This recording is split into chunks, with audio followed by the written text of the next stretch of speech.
Yo, Crypto Nation and mining family, what's going on, guys?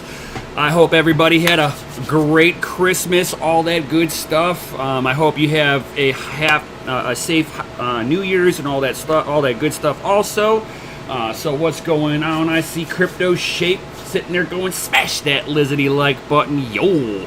Got Crypto McKell, what up, what up? We got the FAs coming in on the chat, yo. What up, what up, what up, what up? I would have started a little bit earlier, but one of my rigs decided I think the load up file decided to corrupt itself, and I got to rewrite this. So that's like the first time I've ever had it where it just kernel panicked itself, but it's Linux. But whenever I came up to it, it looked like the rig had hung up. I went to go reboot it, and it just came up with errors trying to boot. So definitely boot erroring up, no problem. Tapped it. What up, Crypto Badale? What up, what up, what up, what up? So today we're gonna have some fun for sure. I got all of this goodie stuff up over here. I've got my old FPGA rig sitting here. So bam, we're gonna repurpose this. Should be a lot of fun.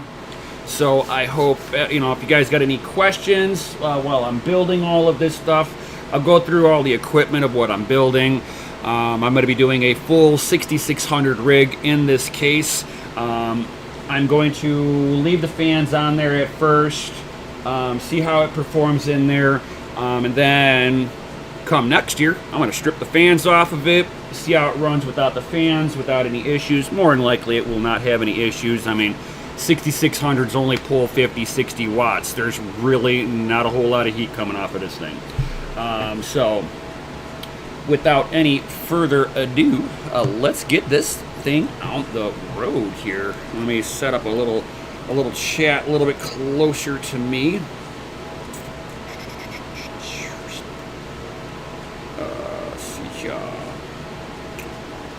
Go into here. I'm gonna try to pull up the chat on my phone. This way I don't have to look across the way, because sometimes it gets a little hard to see.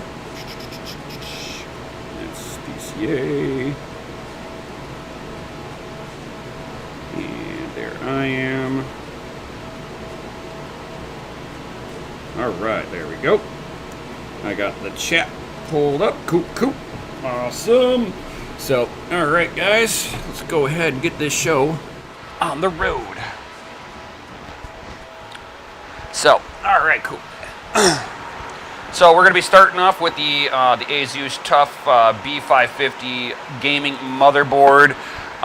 There's not enough slots to put 8 in there, so it'll be getting accompanied with this. So with the, on the board itself, let's go ahead and pull it out. Did I never open up this one? Nope, I never opened up this one. I need me a knife. Knife. Where are you? There you are. So, let's go ahead. Cut that bad boy open. And let's go ahead and pull this bad boy out of here.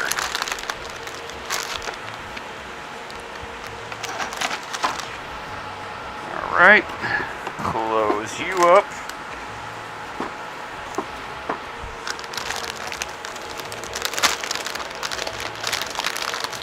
Pull all of this good stuff out. And I like to use the box that it comes in to kind of stage everything on, do some of the build outside of the box, of course. But like I was saying, how I'm going to have this orientated, which will give me 4 here, and then I'll have 4 more slots coming through here. I'll probably have to go into the BIOS, enable 4G encoding. This way it will allow me to populate all of this, and we'll be good to go. Pretty easy to do all this good stuff. I've got a cat that wants to help. Come on, kitty kitty. All right. So, without any further ado, let's go ahead and get cracking lacking on this stuff. So, this board I'm going to be accompanying with a Ryzen 3900X. Cat, no. You're going to be a pain in the butt, aren't you? So let's go ahead and all right, cool. Let's go ahead and put the CPU in here, and then put the cooler on, snap the RAM on here, and it'll be nice and easy.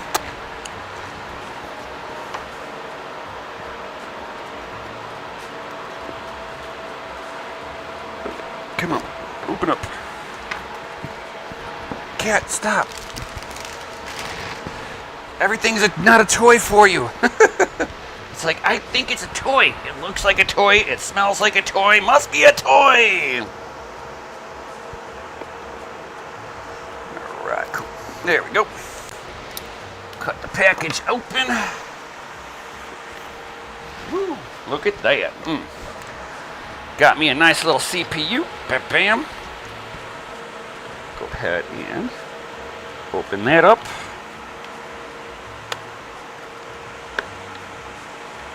Go ahead and pull this out. Arrow is always in this corner over here, and it'll be accompanied by a little dot in the corner. Slide it in really nice, make sure it's all in there, and then go ahead and lock it down.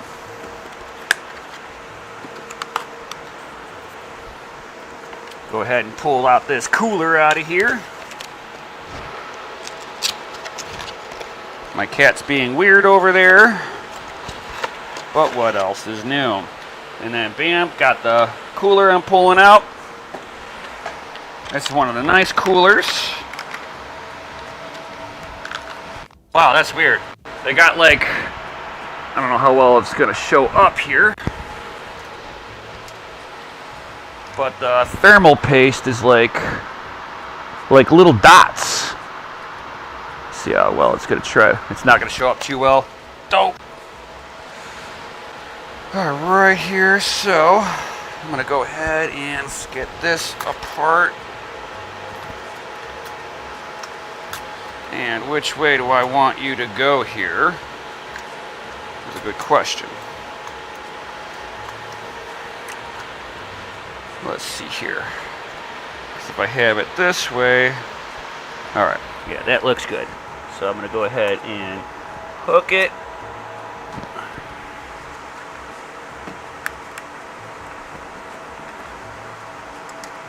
Come on, go down.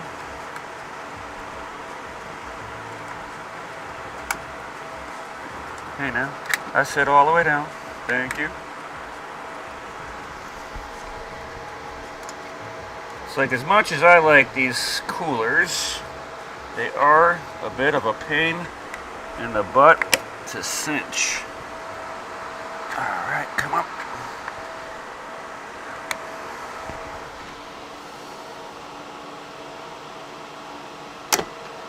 There we go. Flipped it over, and it's on, nice and secure. Go ahead and plug the fan header into the CPU fan header, number 1. There is an optional in case you got a couple of fans on there. Go ahead and push the cable down out of the way so it looks nice and clean. With this, I'm going to be putting on the G-Skill Ripsaw RAM, which these ones are 4 gig sticks, so I'm going to put 2 of them in there, get the dual channel RAM going, getting the CPU in maximum performance. I'll have 8 gigabytes of RAM on it. Whew. Here, give me these.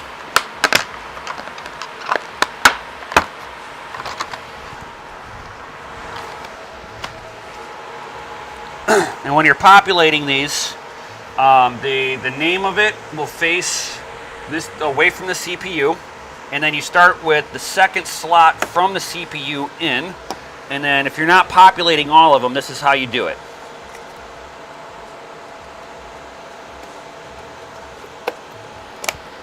Give it a good push, and then again you skip one, go into the next one, so you'll be putting it into the second one in, and then the last one.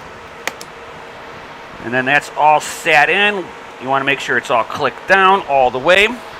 From here, it is ready to go into the PC. I've got all the main components basically on here. Now time to start building the rig out. The fan does come with like an RGB control header that realistically I'm not going to use because I don't care if it lights up. I just care if the fan turns on. Let's not try to use any more electricity than we need to.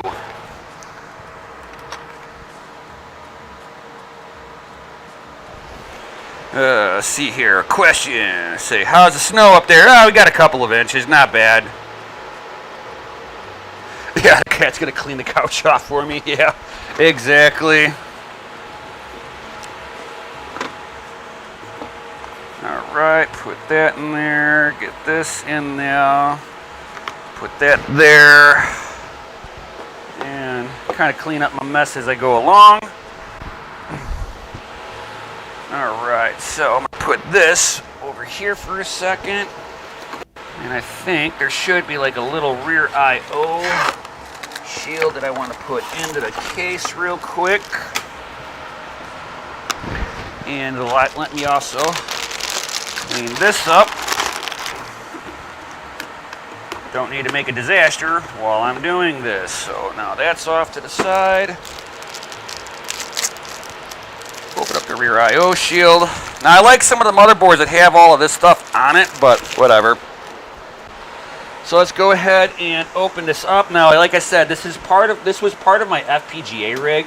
So there is some remnants of it left over in here. Like I've got the radiator, the pump still in here, so I've got to take all of that stuff out.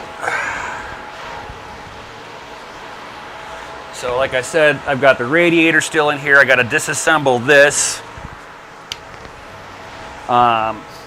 Take all of this stuff out.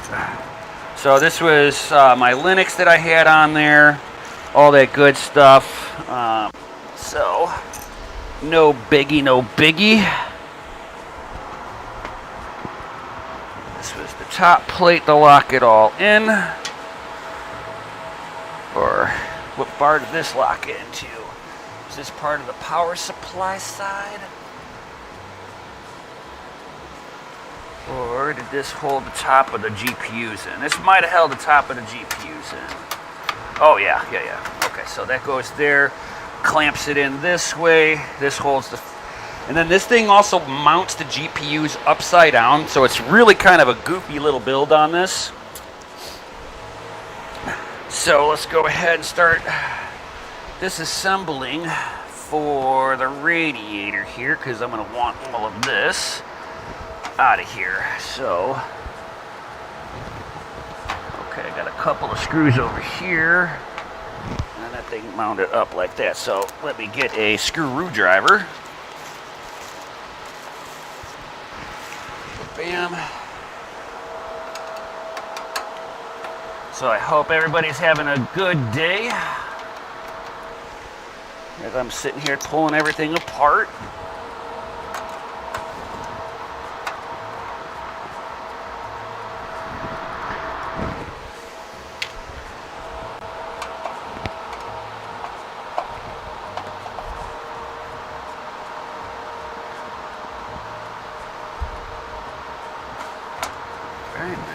Swing a little bit. That's why I held on to it.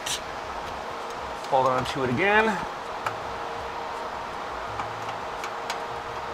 All right. Safely let the radiator down. Give me the screw. All right, cool. So now I'm able to pull this big chongus out of here. Big ass radiator. Now I'm gonna want the fans on this, but let's see here. Alright, so we'll put this off to the side temporarily. And then I got to take my pump off of here. How are you held on? Oh, I already got cool. Alright, so I got my pump out of here. Don't need this anymore. I can actually repurpose something like this for my PC. We'll have to see if it fits in my PC. This way I'm not, I didn't spend the money for nothing. But I know the radiator won't fit in my PC, which is a bummer. And I did leave some cables in here, which were for my my EVGA power supplies. I also left a splitter, which I'm not going to need in there. This is what I was using for my for the FPGA power. So I had 2 VGAs in there, proper amount of power. So I'll put that stuff off to the side. Extra of that. Cool. Put that over there, cool. Alright, so now we get to start building. First I'm going to do is snap this into here. Alright, cool. Got that in. Let's go ahead and plop the board in. Everything should just perfectly line up here. Hopefully, all figures. Decline, thank you.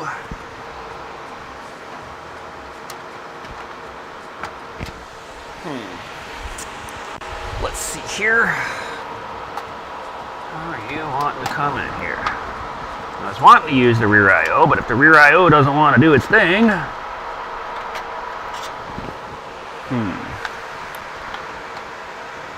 like doesn't want to hook on for some reason.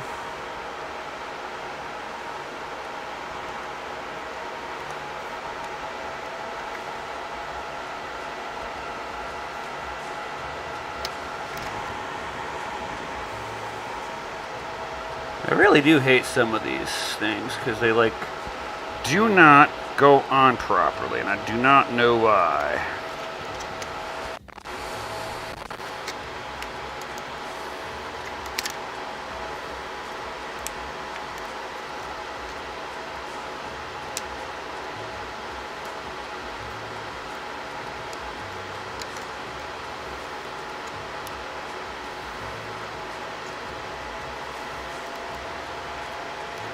Forget it, no rear I/O. It wants to be a pain in the butt trying to hook into it. I'm not wanting to have problems. If this was a regular PC build, I'll go through the trouble of making it right. But since this is for a mining rig, I don't care. Alright, so I know some of the screws that I have in here are for the motherboard and such. And I want to make sure I get the on-off switch in the right spot too. So, go ahead and get my screws out. What up, Steve?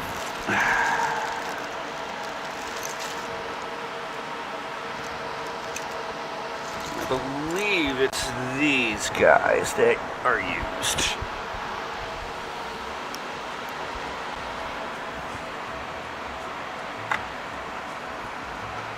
Alright. Yes, no, yes, no.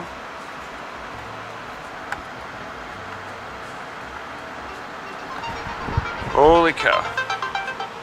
Of course, right as I start up doing a live stream, everybody's like, hey, I gotta call you now. It's like, no, people. So, it is the black ones, not the chromies. Yeah, that looks better.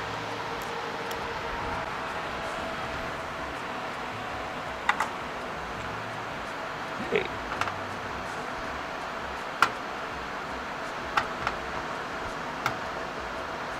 No.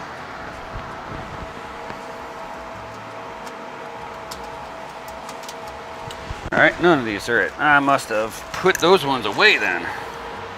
Oh, I know what I did. I moved them with the motherboard to the new rig. Alright, now I gotta find different screws. I know a big deal. I got plenty of screws. Just a matter of pulling them out. Nope, nope, nope. Those aren't them. Those aren't them.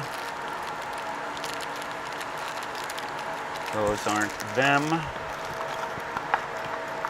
I know these ones are for GPUs. These are GPU ones.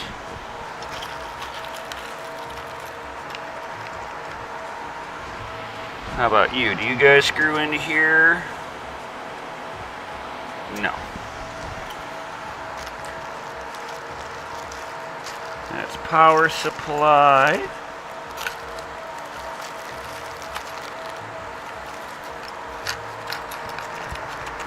Ooh. I think I got one. Let's make sure.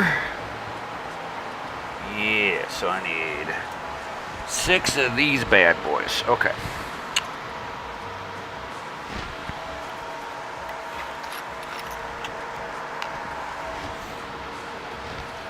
Nope, that's not the one of them that I need. Here we go, got 2 of those. 3, 4, 5, and it's a 6.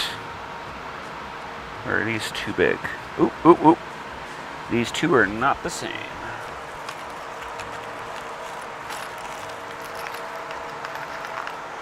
Here we go. 2, 4, 5, and 6. Alright, cool. Here we go. You have 2 of them cases. They don't tell you what screws to use. Nope. No instrucciones.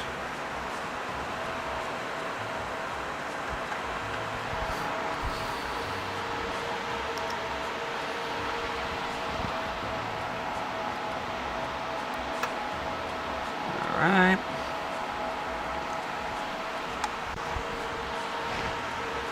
Pepe? No. Stay away, Pepe. Alright. There we go.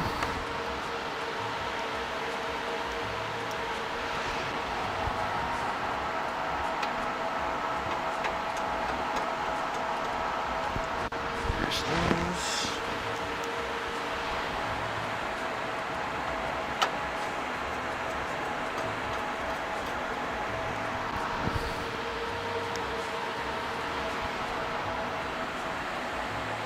Alright.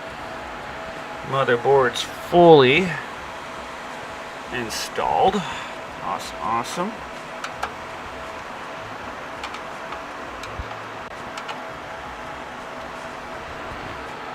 The only thing that sucks about this motherboard is that I'm going to have to modify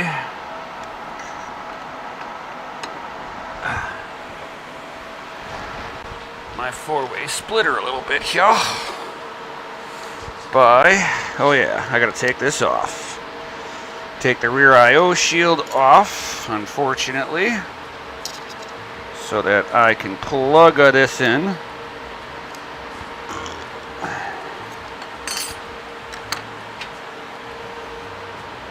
So I don't lose the screw for it.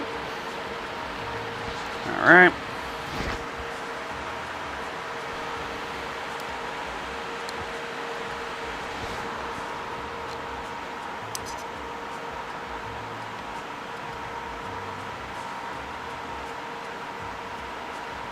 Holy shit!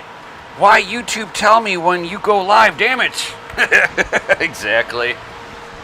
YouTube sucks sometimes, just saying. So now I'll be able to slot that in. So because there's no provision on the front of this for the rear I/O shield, I had to take it off. Thank God it's just a couple of screws. Comes off, makes room to go in.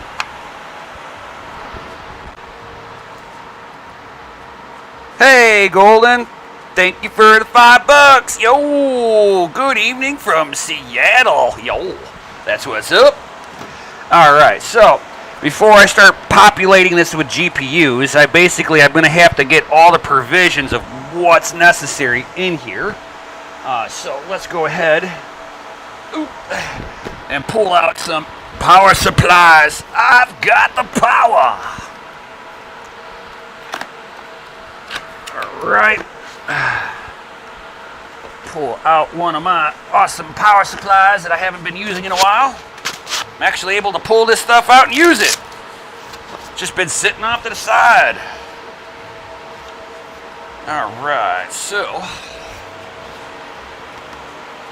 I believe you will go in this direction. And I can grab some of my thumb screws for power supplies. I need 4 of you. And you get screwed in on the other side.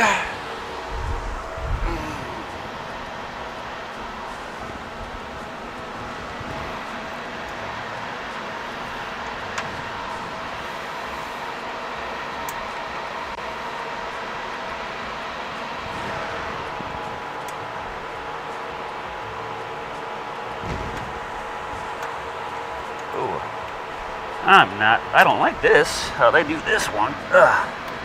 They put rubber pads underneath this, which does make it a little bit of a pain in the butt to try to screw it in. Oh, you're kidding me.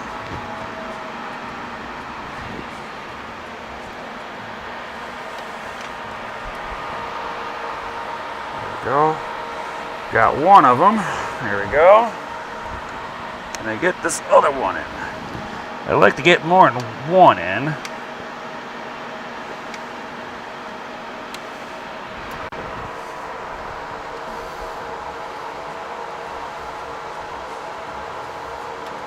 Come on. And I know they're trying to put this here so it's like doesn't have any vibration, but man, they put some thick pads in. Ah!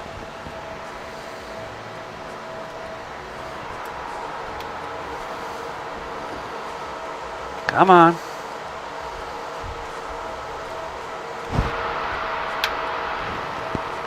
Hey, baby.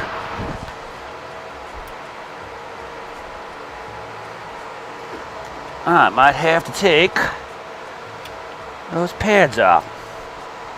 Because I do not like the idea that only one screw can go in. I'd like to get a bunch of them in. Can I take those little rubber pads off? Because these front ones are the ones that hold me up. Yes. It's like I don't mind the ones in the back, but I got to be able to put them on to the front too. So, all right, let's try that again.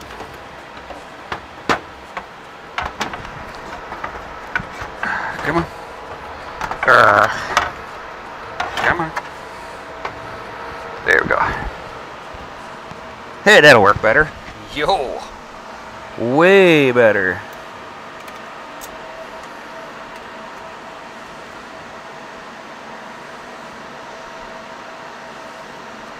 Oh yeah, much better.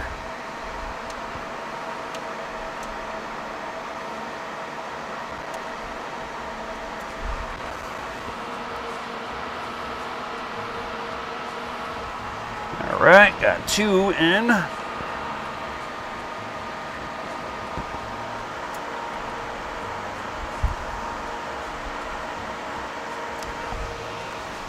Trying to do this left-handed is not cooperating with me. Let's try this right-handed.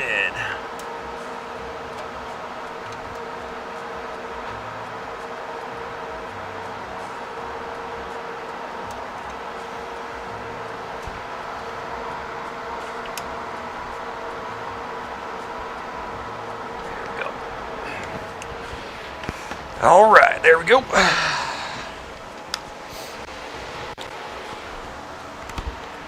Hey, what's going on, Jake? What up, Gundy? It's like, if I can build it, it will mine. Yep. All right, cool. So, got that in. Now I need to see where the power button goes.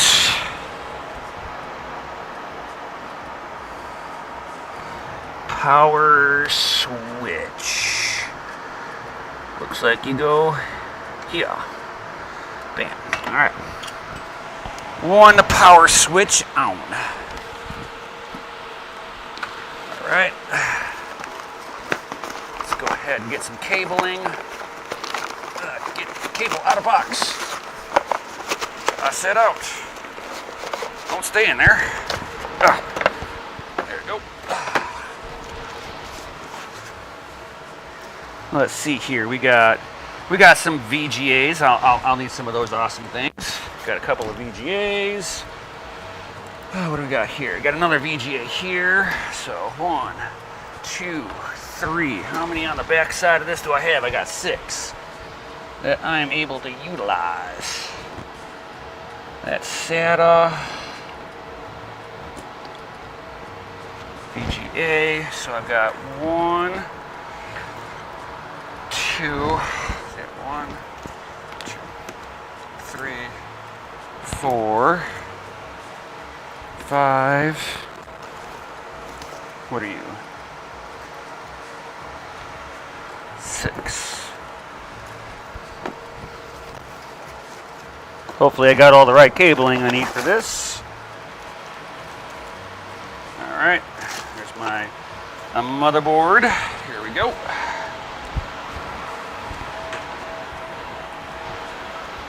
So I'm going to have to do this all with a splitter also, which isn't an issue. Right.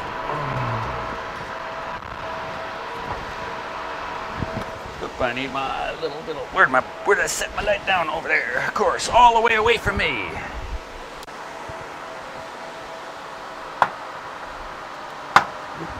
All right, cool.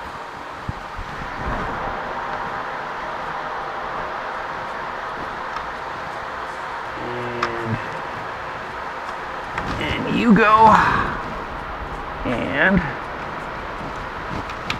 you go, click, click, click, click. All right, and make sure I've got my little splitter here, which allows me to hook up 2 power supplies to 1 motherboard.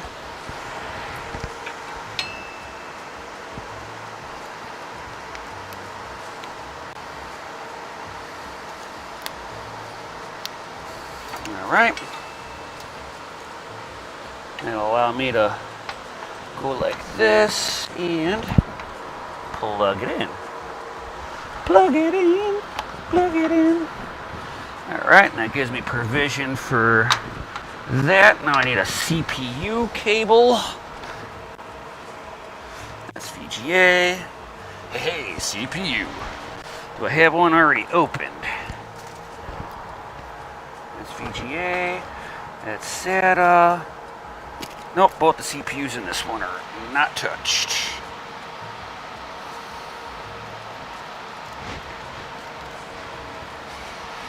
All right.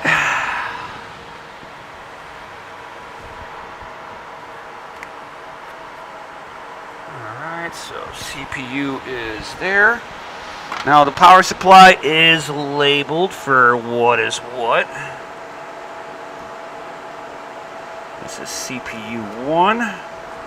So in case it has more than one power cable going for CPU, this one only has the one. So I can snake you over here, bring you like this, and like this.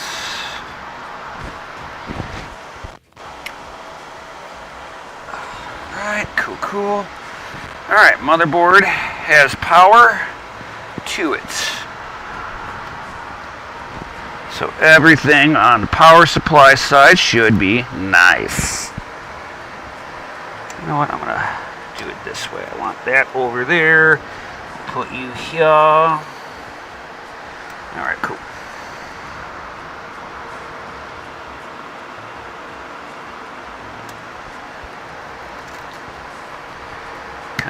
Tuck you. Trying to make it look nice at the same time, so it's not all discombobulated.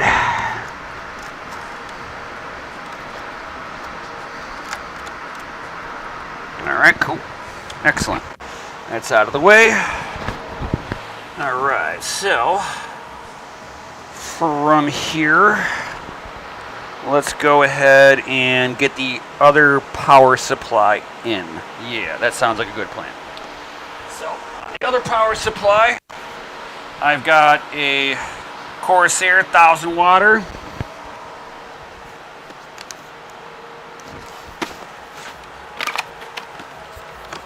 And do not mix up cables from multiple power supplies. You will not have a good day.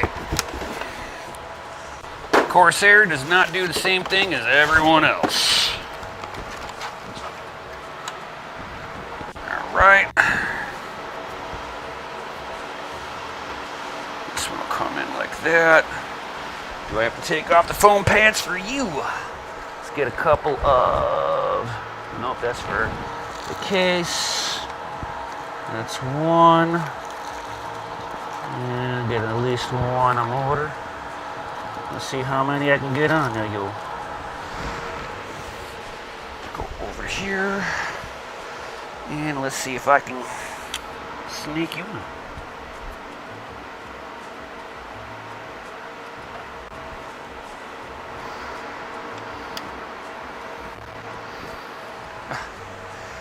Alright, so the Corsair doesn't mind the extra pads on here, it looks like.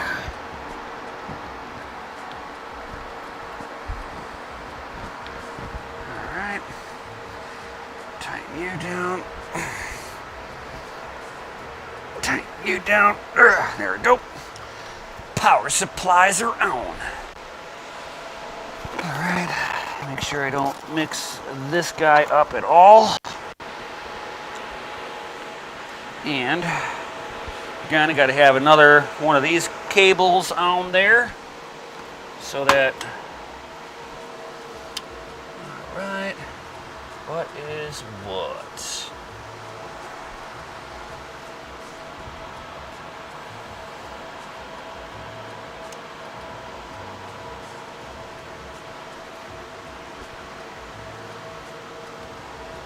All right. Looks like a U-boat here. And then you go up here. Yep. Snap you in. And then take the other pin out. Plug that in. And then neatly push the wires down so they're up out of the way a little bit here. All right. So it looks like I can start populating GPUs. So let's make sure I plug everything that I'm going to need in. So, okay, that's GPU. That's CPU, don't need that, don't need that. That's CPU, don't need that.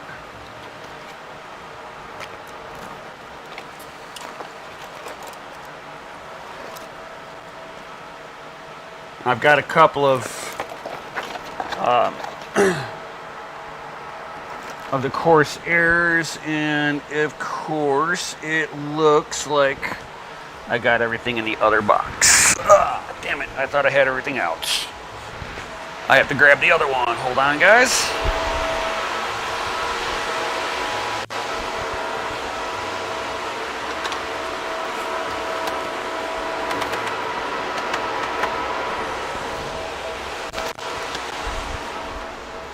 Alright, so I had to grab another one, power supply. I think all my extra cables I used in this one last.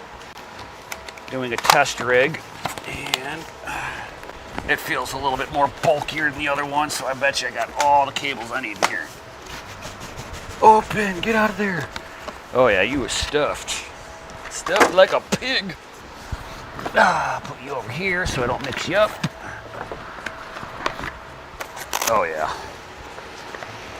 All the extra cables are over here. PCI. So 2, 3,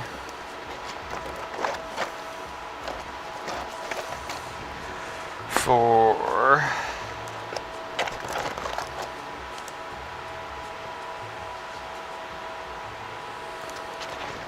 4, and let's see here.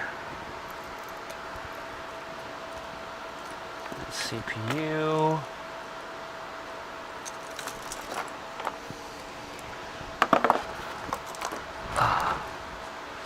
Alright.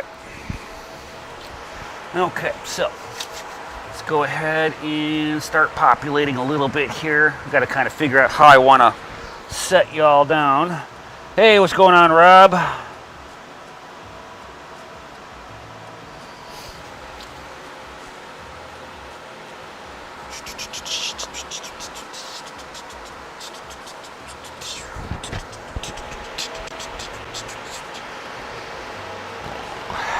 All right, here. How do I want to do this?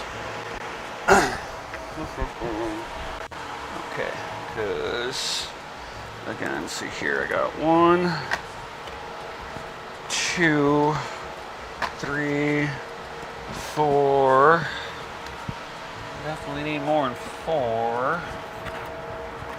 So that's CPU. Those are Molex, SATA. Damn, I must have really mixed them up because I got one more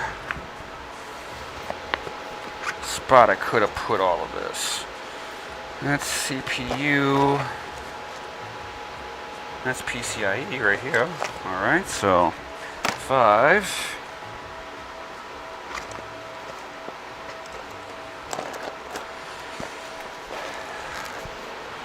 So I got 6, 7, 8. I need to be able to hook up. All right, here. I might be able to do this the way it is because I can do a couple of SATA just for risers. Yeah, I think that's what'll happen. So let me go ahead and start plugging in for.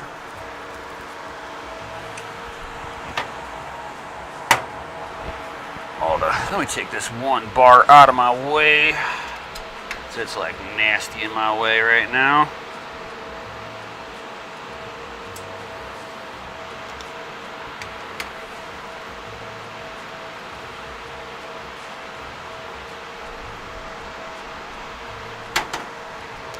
All right, take that bar out of my way. That goes in like that. All right, cool.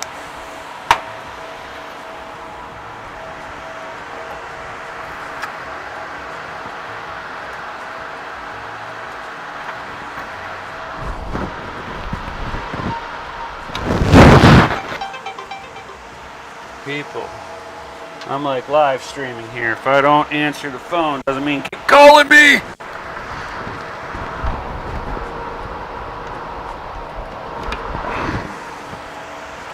Okay, so that's 2.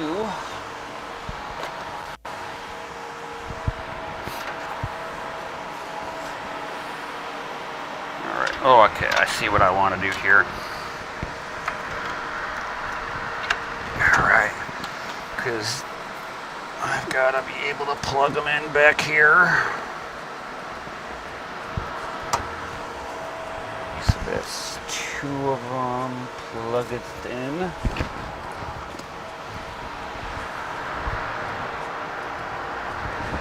Let's go ahead and get some better light over here. Much easier to see now.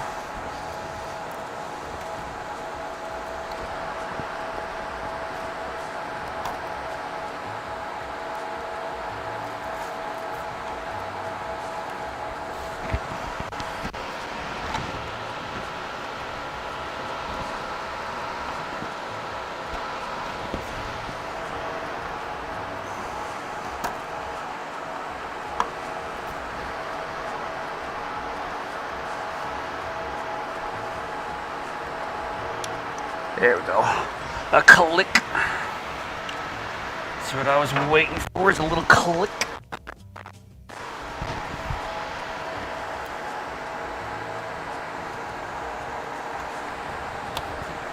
Click.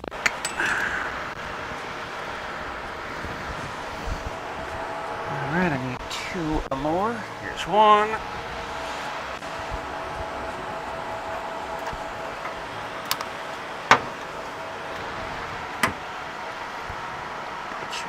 Bottom here. go, click.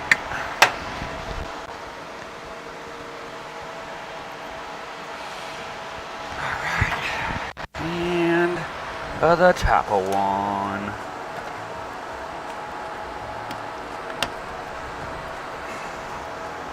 Alright.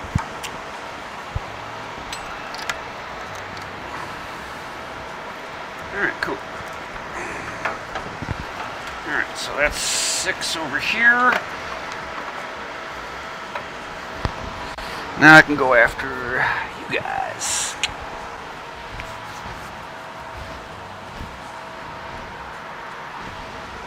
And how are you all together? Alright, so I got y'all.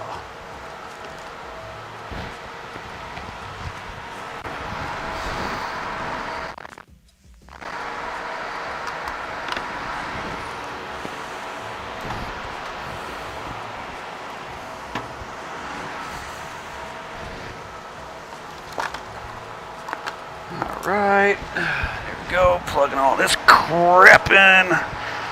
Go that way.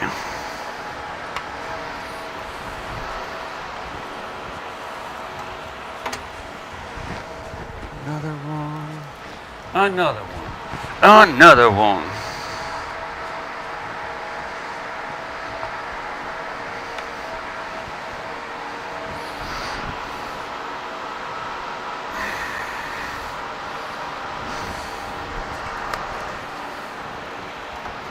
Another one.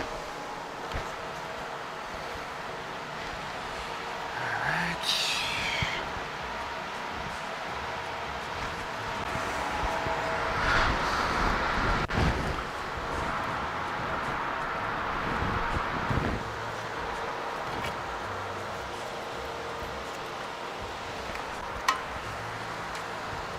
Loop you over there.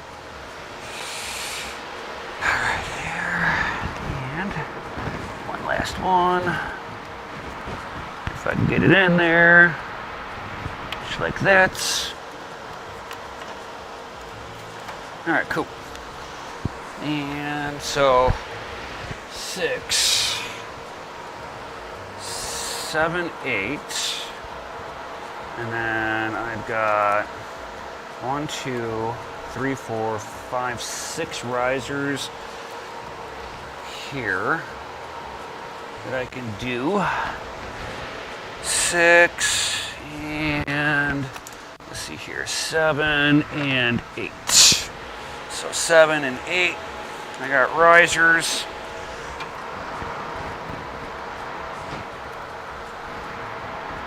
Peripheral. I'll plug you in if I can get you in there.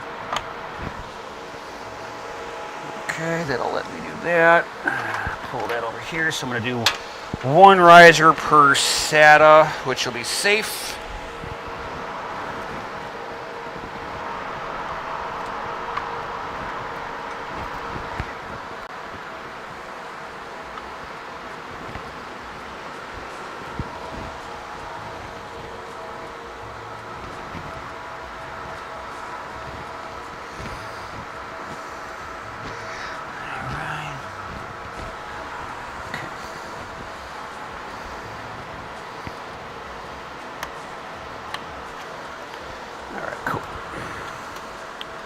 Alright, so that should be that.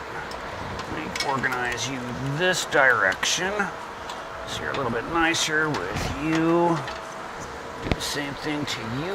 Put you on this side of that cable and all of those cables for your maximum reach.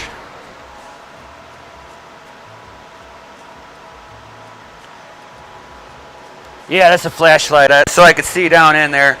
It gets dark down in there. Alright, so I got all of that. And now I can start kind of populating the GPUs.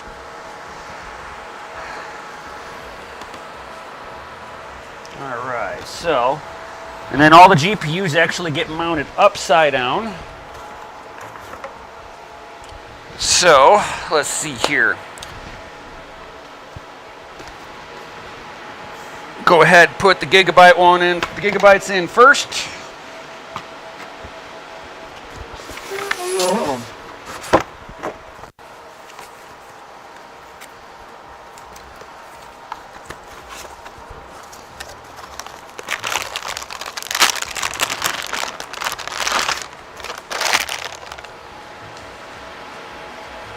Alright, I'll go ahead and plug the power in at the same time.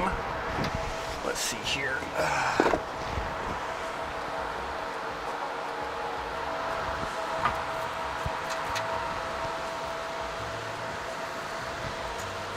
Alright, here. Kind of got to see how I want to flip this so that the cables are all in the right place that I need them. Alright, so I want to take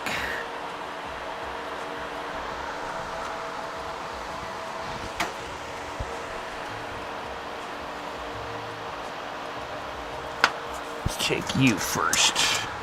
You come here. Don't get caught underneath there. I did not give you permission to get caught there. Thank you. Come here. Thank you. Alright. So, let's go ahead and see how this is going to work.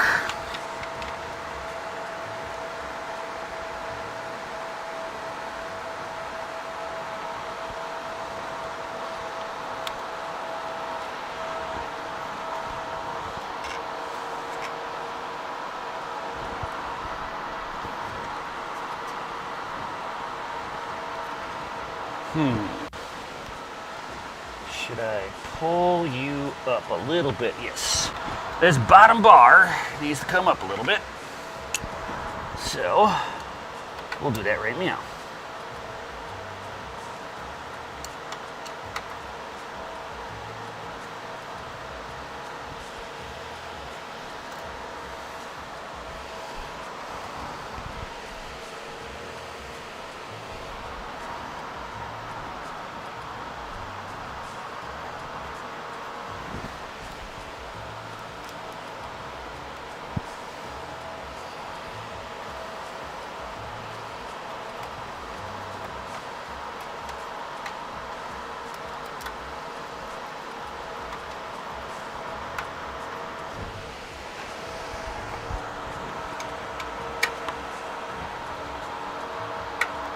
Alright, move this bar up to the second one.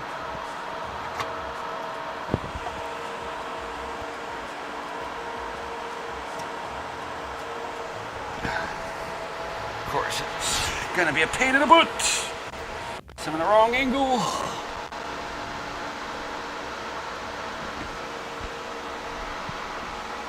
No. We'll come back to here. All right.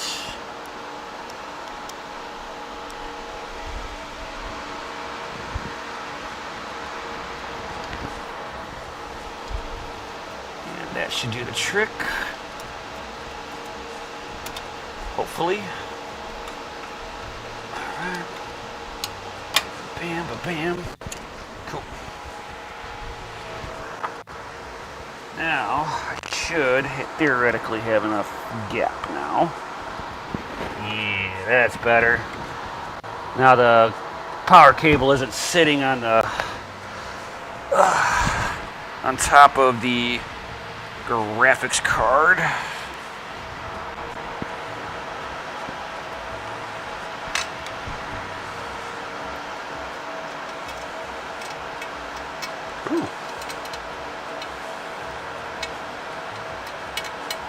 Alright, so those aren't the right screws. How about you guys? Are you the right ones? Yeah, okay. So it's you guys, which is fine. I like that. So okay by me.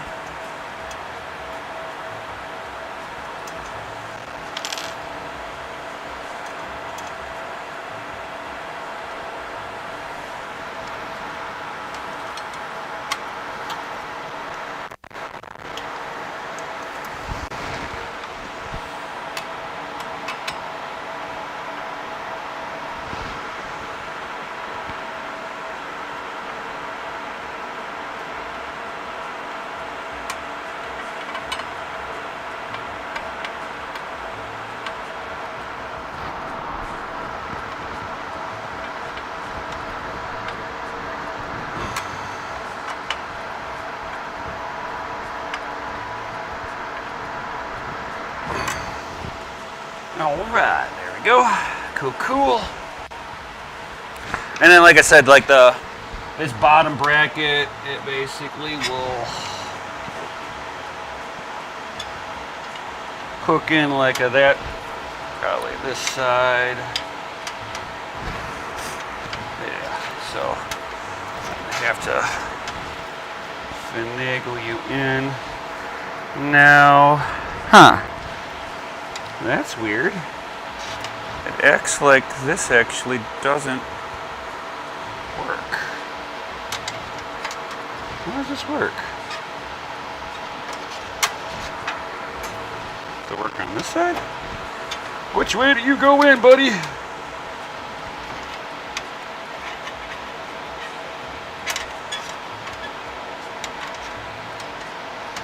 Oh, that's some shit. What in the world?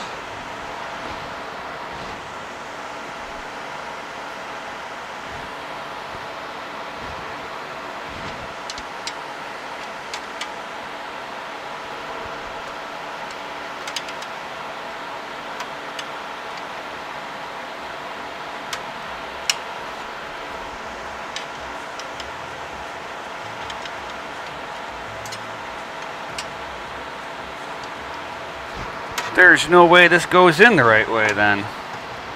Oh, ain't that some shit. Let's see here. Oop. As I'm like taking stuff off here. Give me a moment. I've only done this with my FPGAs in here. I've never had to do this with my GPU in here. This is wild.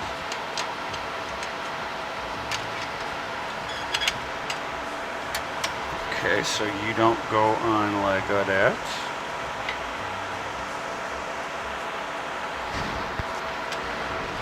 Now, do you match up? Yeah, you match up here, but why don't you... rabble.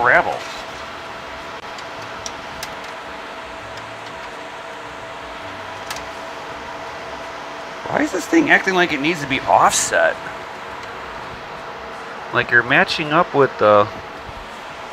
The only thing I can think of is maybe this bar is off? Nah. Hold on here. This is goofy. Huh.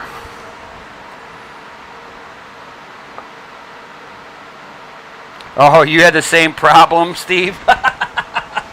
It doesn't make sense. Like I got all the holes lined up with each other, but the graphics card is like offset from the holes.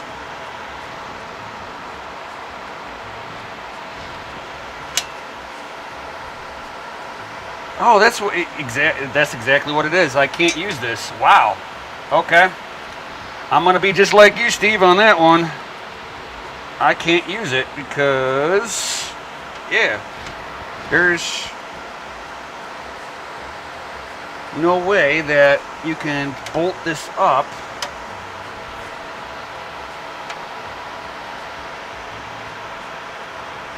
and it slots in right, unless it's like this, maybe.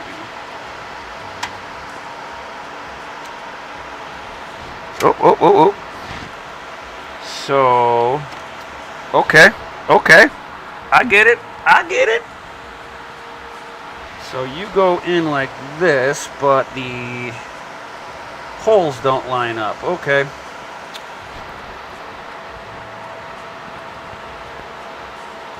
Alright. I like just slightly tweak some just a little bit. I'll have to see how it looks whenever I put all the GPUs down. That's fine.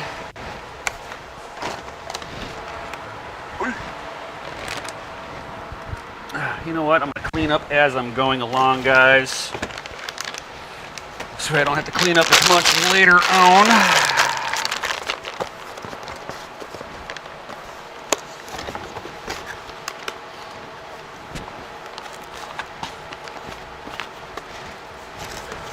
Alright.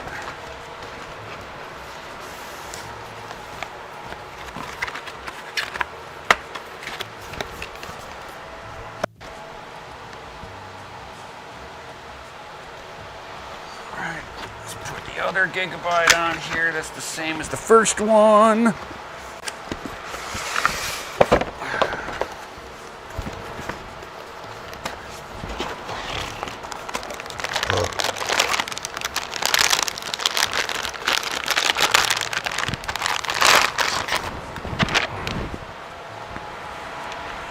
All right, I've got that. Let's go ahead, I got that out of the way. Let's grab you.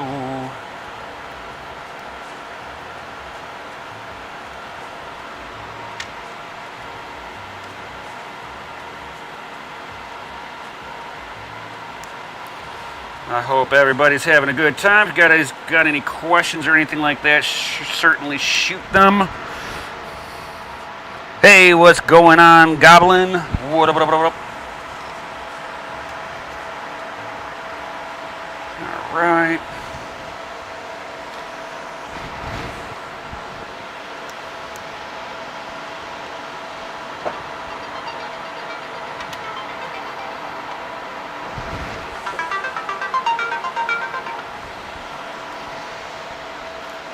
So you can almost tell this is the time that everybody gets off of work.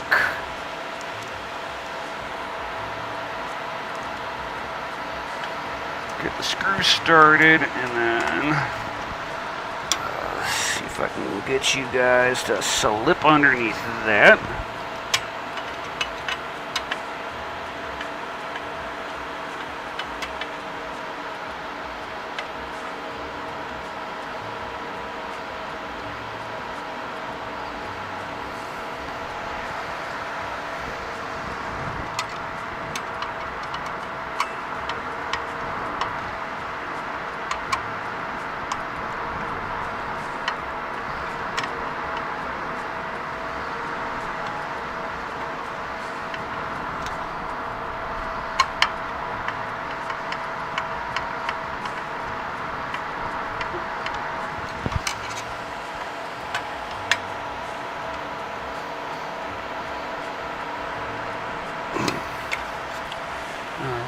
Alright, there we go. Got you on. Hey, kitty, kitty.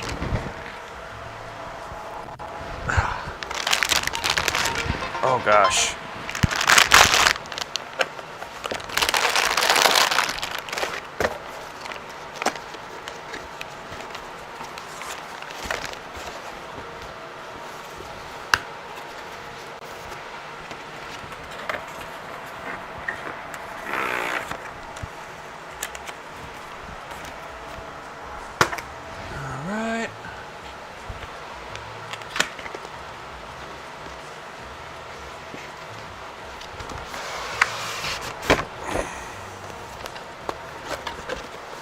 Next GPU.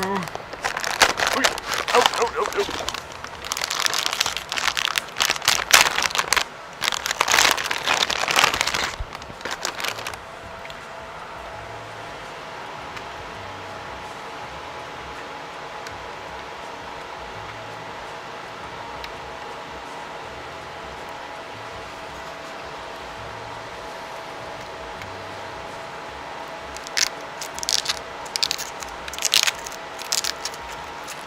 Stupid plastic offs of it.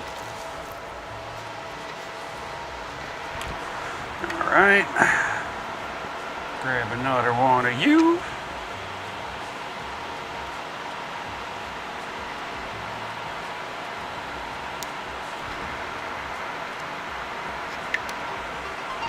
Oh God. That person's not gonna get called back.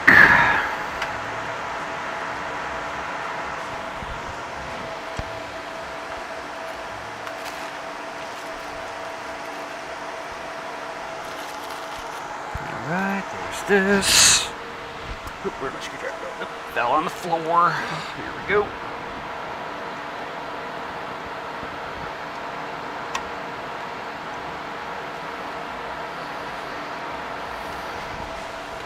There's that.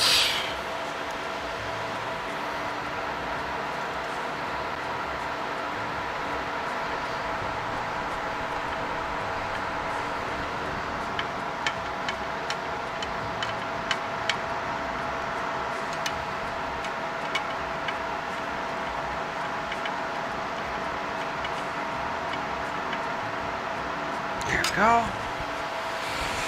All that in, cool.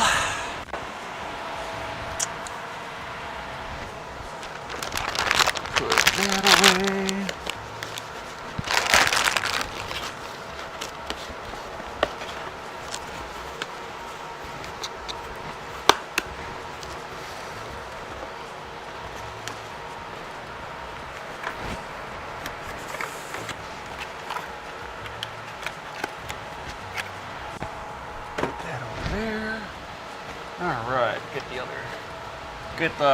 Do the ASRock Challenger.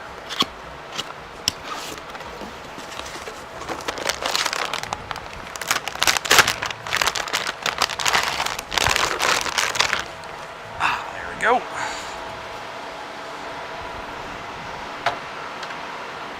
Let's see here, get some more power. I've got the power.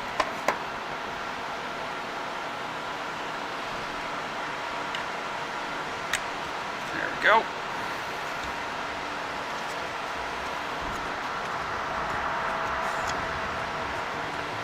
Oh, you're kidding me.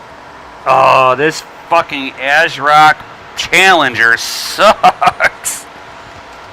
Oh, you're kidding me. Okay, so this ASRock Challenger actually stands up too high now. That's not good. I mean, I could put it at an angle. It's not an issue. It's still being supported. It's not like I'm going to stand this thing up on its side. Rabble. I'm not happy about that. So keep that in mind, guys, when you're getting the ASRock Challenger, that it doesn't sit down the same way. Oh, that's kind of pisses me off a little bit, I just have to say.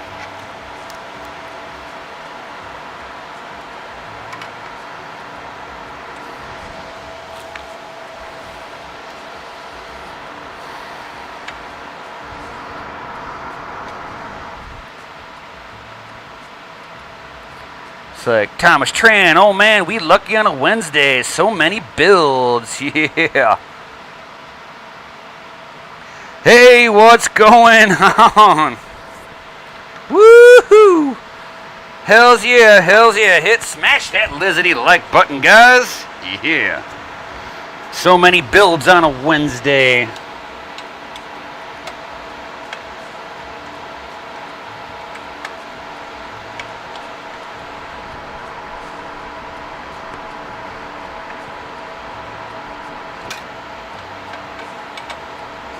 I mean, it'll hold. Won't be an issue, really. Can it close the top still? Yeah. All right. It'll gangster lean. Thank you, everybody, with the CCXD raid. Yo. You are about to be raided. Yeah. Thank you, everybody, for the raid. Definitely smash the lizardy like button. Subscribe if you're new here. YOLO. Yep, just kind of going through and putting together a 6600 XT rig, and came up to my first snafu, which is, well, not really snafu, but yeah, the ASRock Challengers are a goofy shape.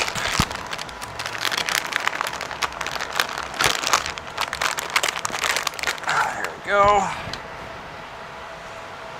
Yeah, too bad. That sucks. They made the cooler bigger than what it really needs to be. I do not know why. These things don't take that much wattage. What's wrong with these people? Alright, got another one. So 1, 2, 3, 4, 5, and then one more. So, yep, that adds up. Make sure that's out of the way, because I do not need that getting into the fan section over there. Let's get that out of the way so you're out of that section.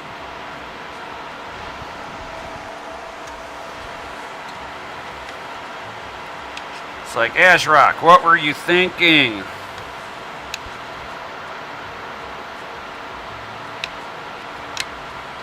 Why would you make it such an odd little shape that you don't fit in properly?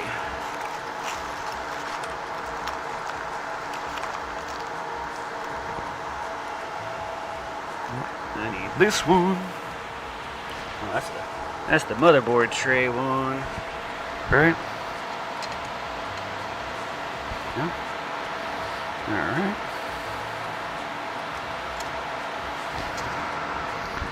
Hey, thank you, Pocket, with the $20. Merry Christmas and Happy New Year's to you too. YOLO. Got everybody from the Chump Change coming in. Thank you, guys. Thank you. Y'all rock. Kind of got to my my New Year's resolution, which was making sure I had 52 glorious GPUs, and I did hit that goal.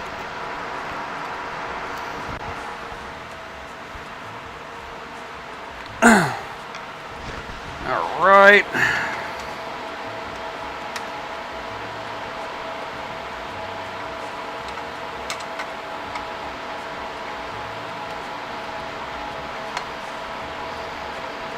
As long as it grabs mostly, I'm happy.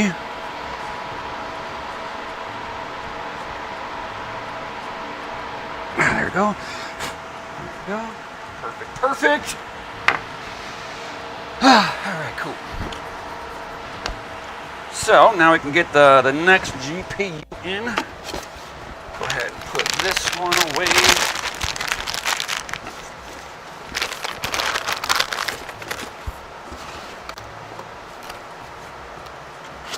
Alright, so now that I got the big GPUs done and up out of the way, how's everybody doing in the chat here? What's going on, all you awesome new people here? Got Bathwater, Cryptozarhus, Kunda Bits, what's up? Pocket Change, Golden Wolf, Thomas Tran, Kundal Bits, Dan New Booster, yo. Alright, so let's go ahead and get the next one in here, which now I'm going into the smaller GPUs, a little bit more manageable with size-wise, and it'll be like a normal size GPU. So this next one is the Asus Dual.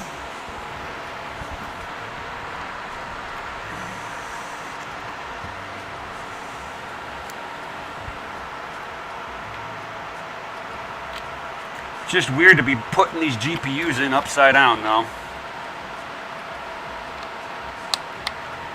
There we go. Now this one, because it's above the fan, I kind of got to make sure that we... Oh, dude. Even this one kind of doesn't...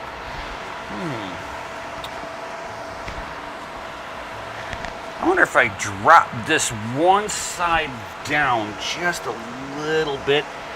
Let everything kind of gangster lean a little bit, because even this one's now like up. Like that one's a tall GPU too, I bet. Let's see how this next one is. Maybe the gigabytes are like short tops and everybody else is like tall, which will be fine. I'm fine with that, but I gotta find out real quick here. Do a quick little...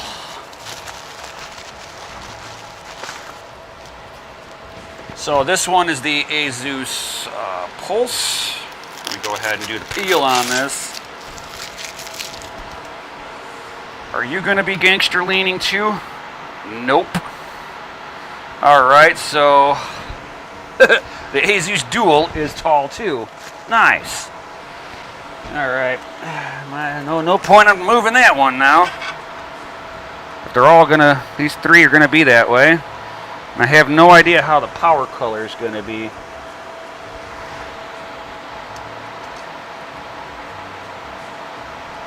All right, here. Oh yeah, you can kind of tell with the finger. It's like a half-inch taller than most other GPUs. Why?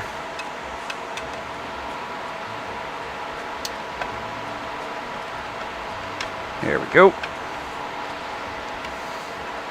Yeah, the rear I/O just be a little tweaked. Oh well, I don't care as long as it is secured in. This case was not designed to do what I'm doing to it. That is for sure. There we go. You're in. You're happy. We're good to go. Crypto Dave, what's up? What's up? It's like I'm thinking about piggybacking off of all the circuits in the panel to close to my rig, so she'll never know. Never read anything. Nice, yeah.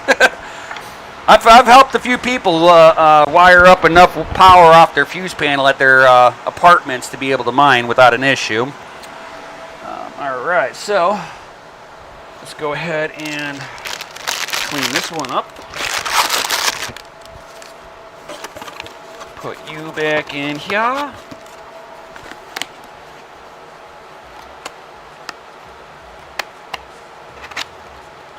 Put you here. All right. So here comes GPU number 7. Okay, so those are those. Let me grab one of you.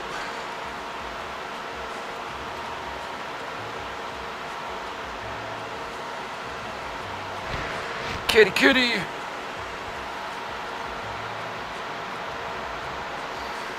My little fur baby's running around.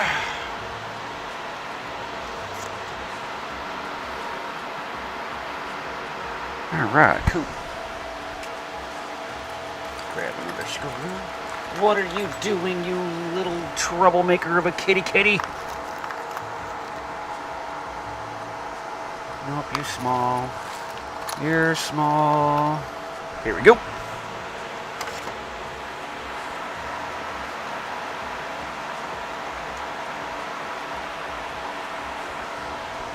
That's...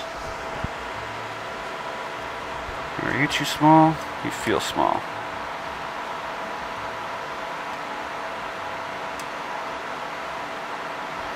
All right.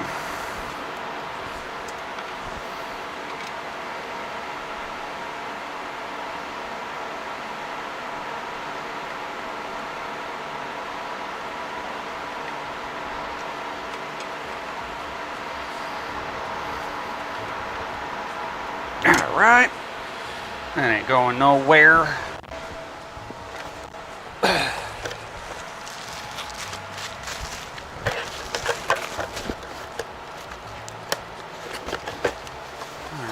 Put that in here, put that here. One more GPU. It's like, yes, I can actually fit more in here. This case here will do, let's see here, 8, 9, 10, 11. This will do 12 GPUs, but I'm only going to put 8 in here. I hate putting more than 8 GPUs on a motherboard, because if anything glitches out, I'd rather glitch out 8 GPUs than 12. So that's kind of my thought on pattern on some of this stuff. And then the last one will be a power color. And I do not know if that's, let's see here.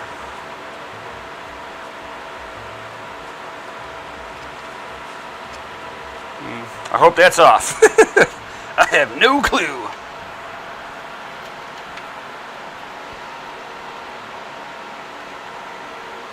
Put that there.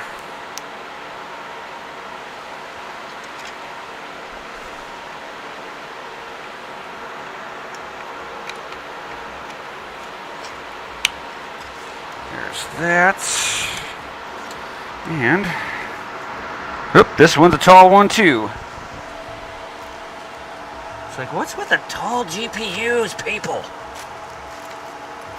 It's quite annoying. They have tall GPUs in here. There's one screw that I might need. There's 2. you off to the side here so I can screw that in and screw this in. Alright. And right here. So that is all the GPUs. Now I got to start fiddling and getting some risers up in here.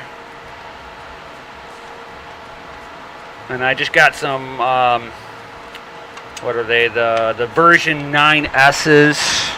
I've never really had any major issues with the 9S's at all.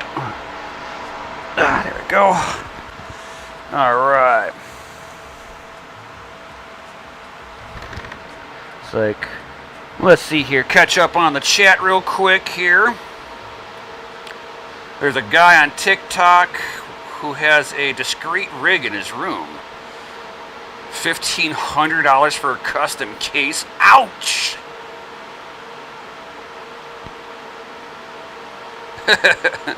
LOL, small step for man. Nice. I'm glad companies making frames and server cases with color. Actually, this is the protective wrap. These are actually silver cases. I just left the blue wrap on there. I never tried to take it off. Triple D Innovation. So this is a 6U server case that fits 12 GPUs in it.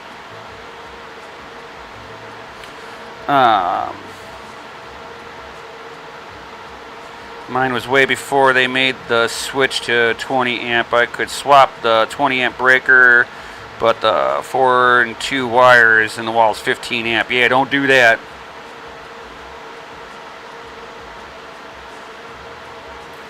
Leave the wrap on. Yeah, it's like I get a little color in this, just a little bit. All right, so now let's go ahead and clean up the last GPU box here, so it's nice and clean. And all right, that goes over here. All right, let's get some risers going here.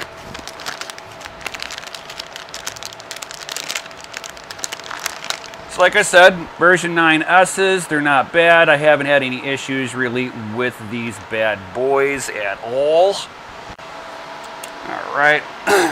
Never put these on Molex. I strongly suggest against it. If you have to, use a SATA to 6-pin adapter. And depending on your cable thickness, only like 1 or 2 to a riser.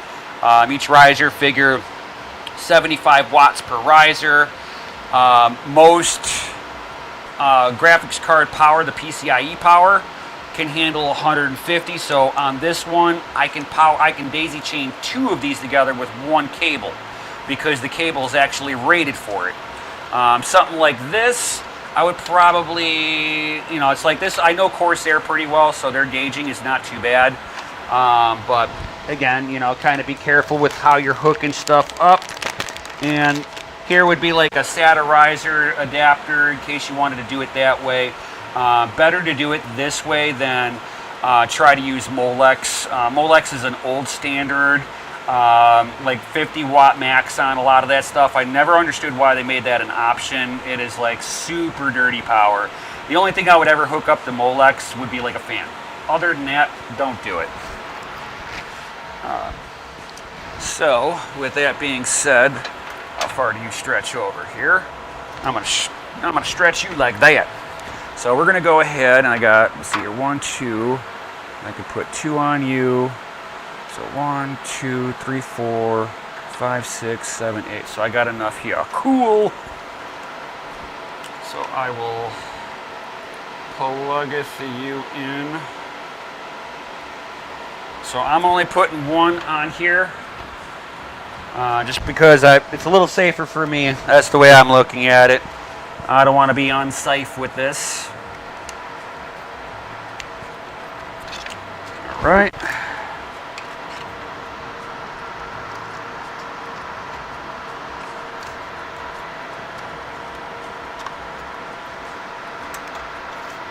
There we go. Oh, God. Not right now, people. I'm in the middle of a build. And then I'll be able to put that. Okay, so, and then with that, I'm gonna reach down in here where I've got my adapter, and I gotta see which one is GPU 1. Okay, so that one is 1. So I kind of want to try to keep these in order the best that I can. And I had to take the rear I/O for anybody who's new here. I had to take this plate off because it's too close to this back wall and it won't fit in right. So, oop, I can't see down in there. Let there be lights.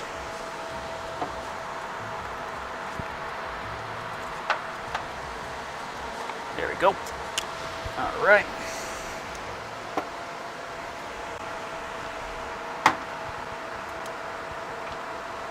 Let me have some light down in there.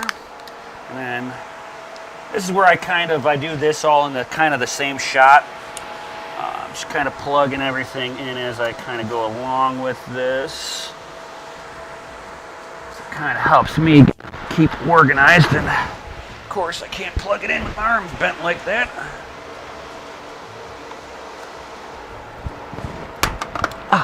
Bright light. Right. Perfect. Get the next one.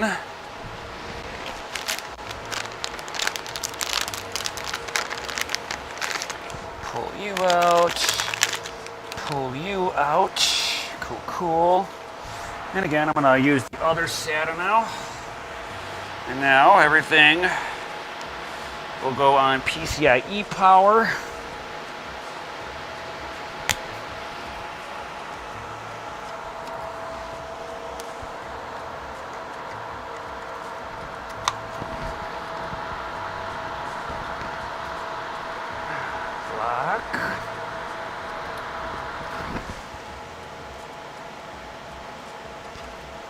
Doesn't necessarily have to lock, but I'd like it to lock.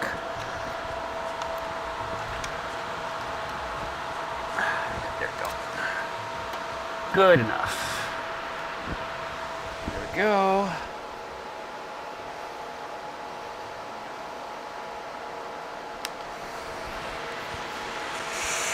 All right.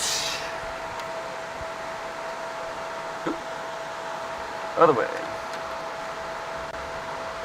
Was I right the first time? I was right the first time. All right, now I gotta get over here so I can plug you in. Plug you in, plug it in.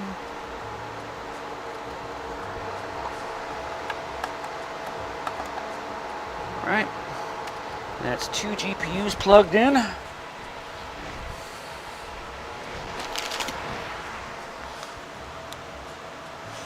right. Brand new copper for the rigs. Nice. That's what's up.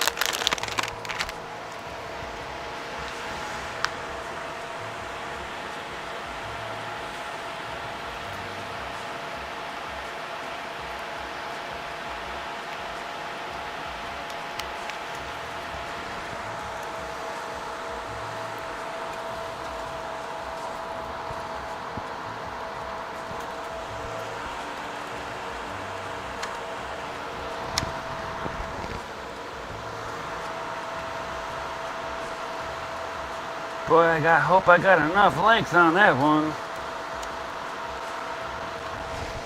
I almost want to kind of get that in there and see if I got enough length for this. Otherwise, I gotta dig out some more cami.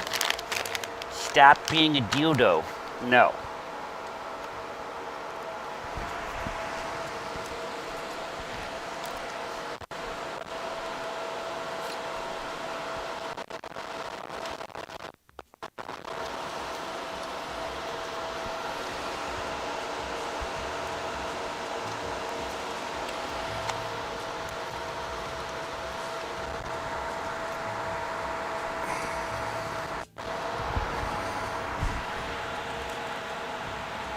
Hey, it actually worked. Cool. That's what I was worried about. All right.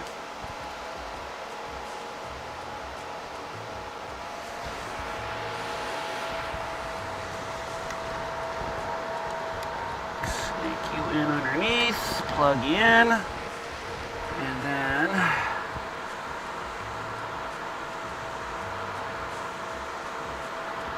you go down on the top side here.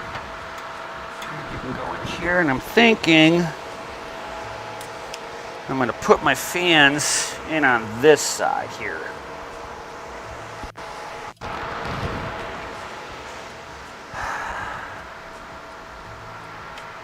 I kind of got to see how I'm going to do this. Okay, so I'm going to actually need a Molex for you. Just for the fans themselves. So I want to kind of plug the Molex in because this is going to be for fans now, before I really don't have the room for this.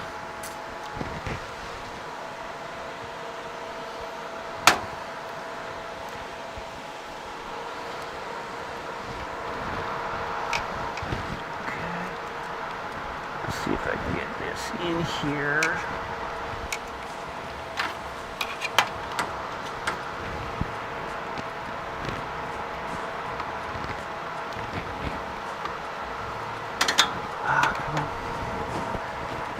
It's so hard to see you. There we go. All right. Oop. Don't look into the lights. It'll blind you. All right, here. So that's for the fans. Cool with that. Cool. Pull that up, pull that up.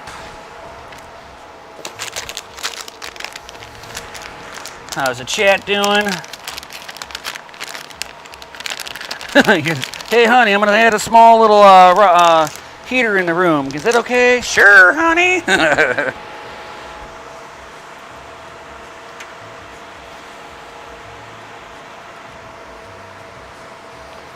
Right.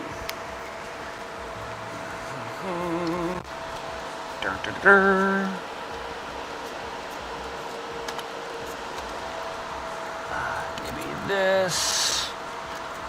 All right. I know that'll work.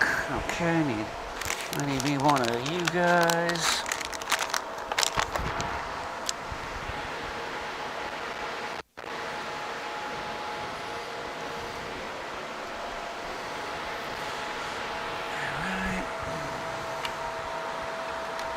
Sneak you in here, and then you're the last one to go here.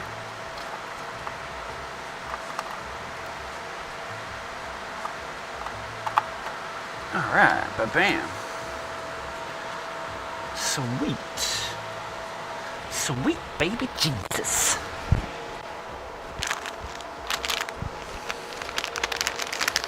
All right, now I get to use a by-one adapter, since I finally came off of my U-bit 4-way splitter,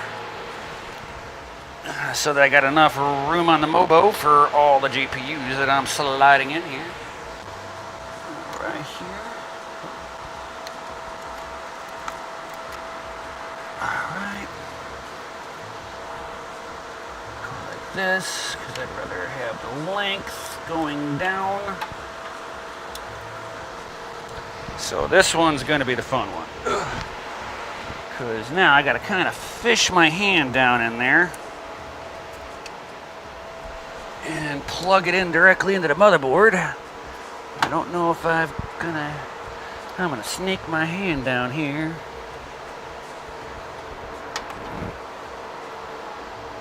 Alright. Alright, bam. In. Hey, I got it. Next.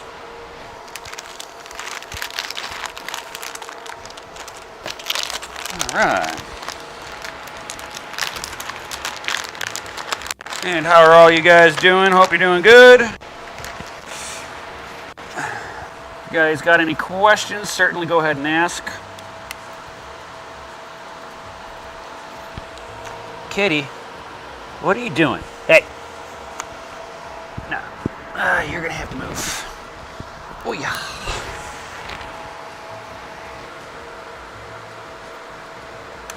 There we go. You're locked in. Alright. Get my adapter out, get the other cable out.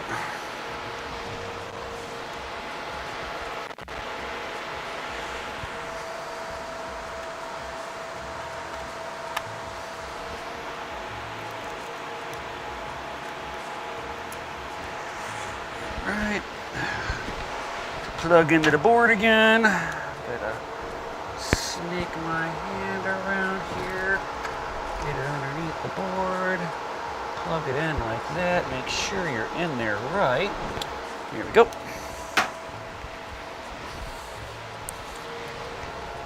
And I get to open up another box of risers. I got my knife over here. Nope. Yep, I do. Okay, here we go.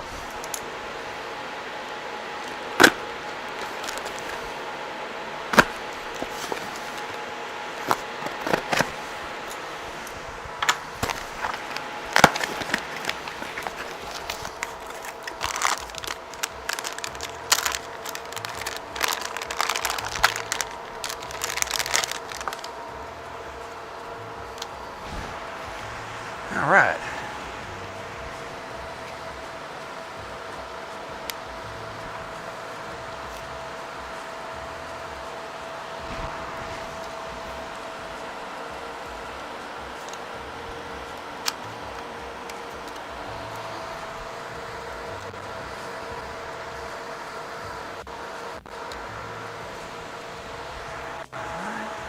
Get my finger in there to lock it.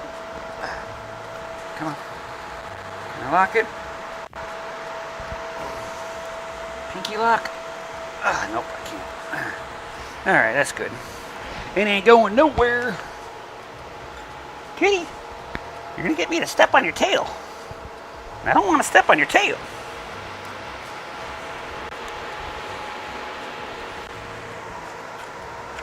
And slide you underneath of you. Alright. Come back over here. Alright, slide my hand all the way through.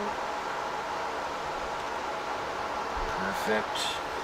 Alright, got one more left. And this rig is pretty much ready to hash.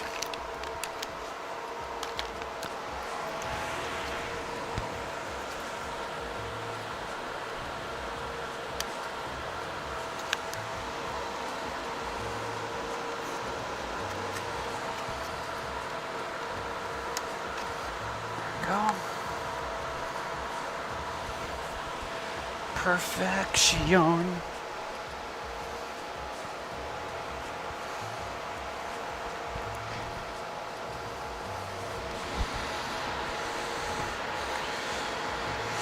All right, here.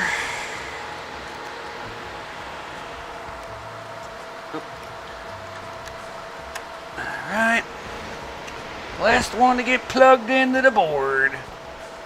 Oop, and I forgot the flashlight over here.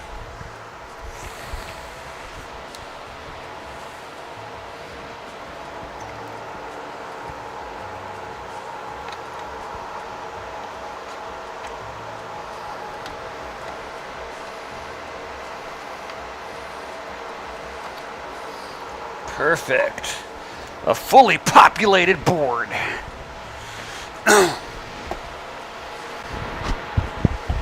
So I've got an adapter on the PCIe 16, a 4-way adapter so that I can plug 4 graphics cards into one. And then I've got 4 more ports that I've just put the PCIe riser to buy 1 adapter in. They should be good to go from there. I'm going to populate the fan board here. But first, I've actually got to take off the fans off of this. So I got to take this apart so that I can grab these awesome fans, my deltas. So let's see here. Hey.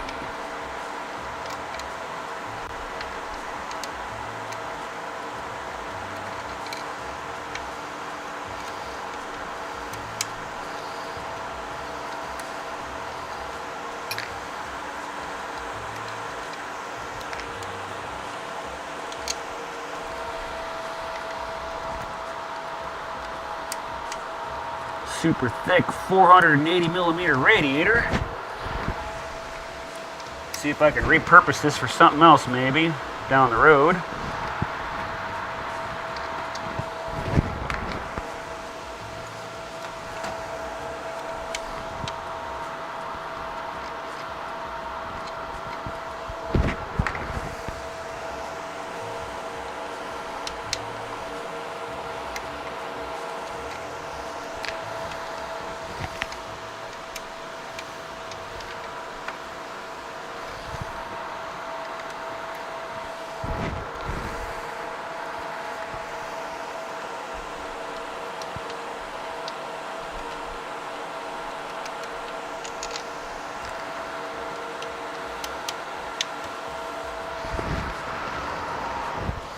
How's everybody doing over here?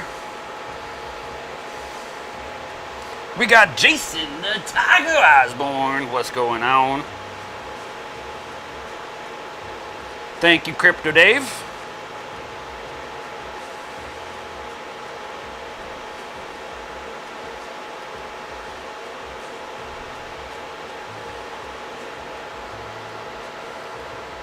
Oh, thank you, K-Spec.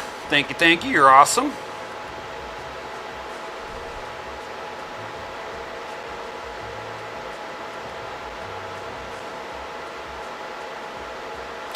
I plan on it, but I've still got to make the USB for to go into Hive,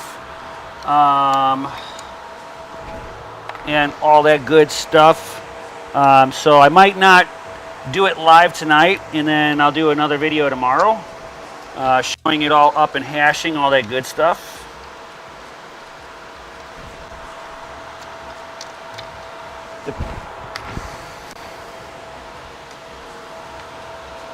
But yes, I do plan on having this thing up and going.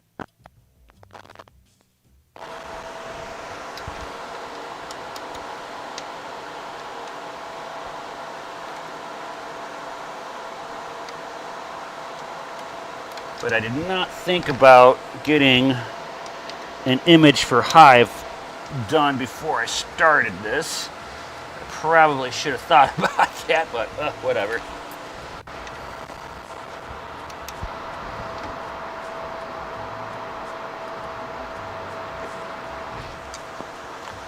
Yes, it does. This thick-ass rad needs to be cleaned.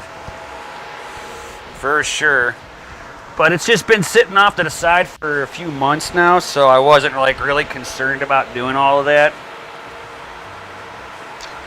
All right, here. Okay.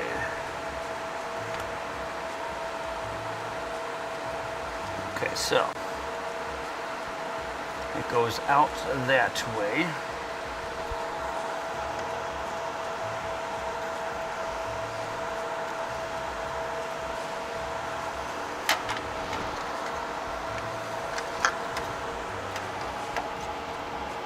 Okay, so let's see here. What screws go into you?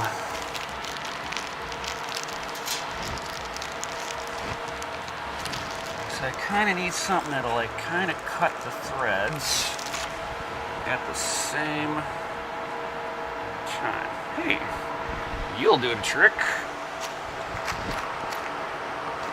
And I need you, I think. Yo.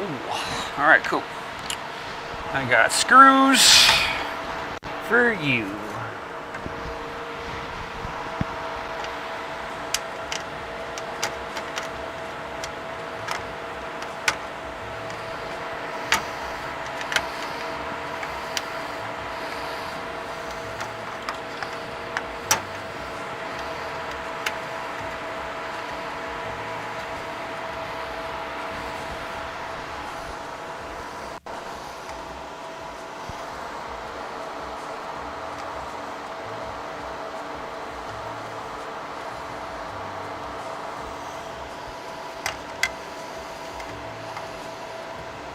There we go.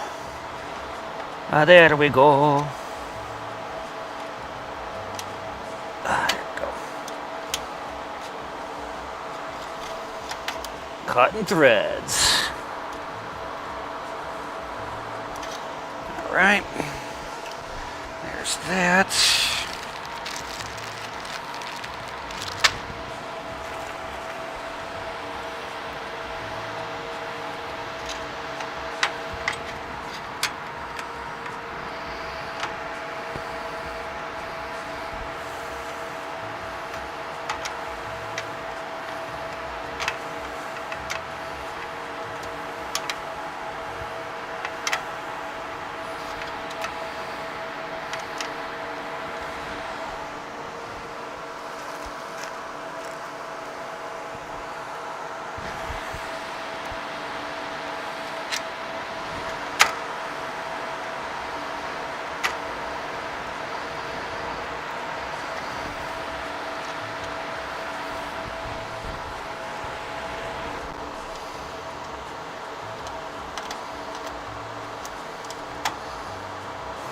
Oy.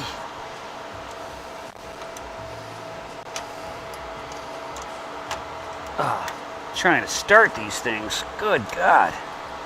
Cutting threads on this for the first time. Gotta love plastic. Alright. Get another one of you guys.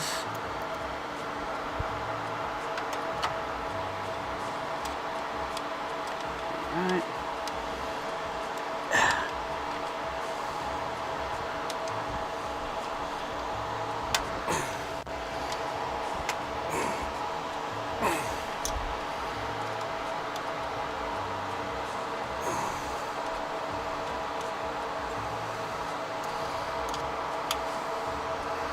All right, that's one fan out. Sweetness.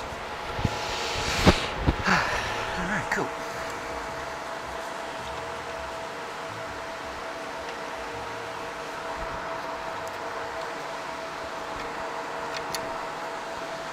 Make sure you go in there the right way. Hey, don't argue with me. We have a plan here. You're supposed to go like this. This is the plan.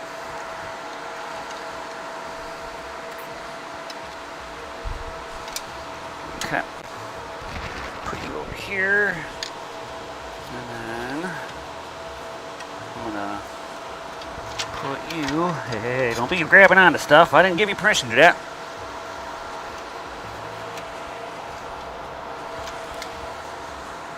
Hey. Okay. I don't need that on there anyway.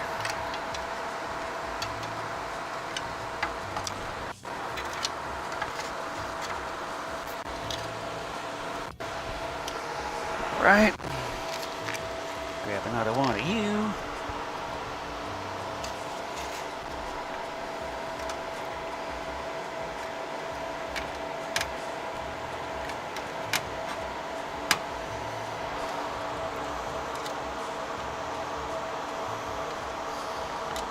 All right. There we go. And screw. We need another one of you. Here we go.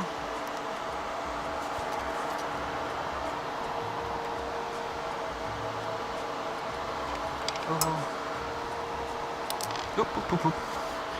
Hey, you're not supposed to fall off of there.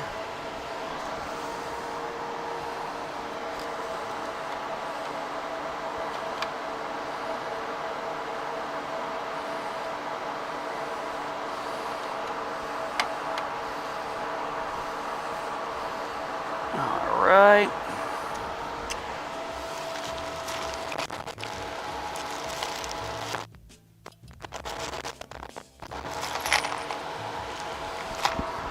And you guys, I need some of you. Screw. Give me the screw.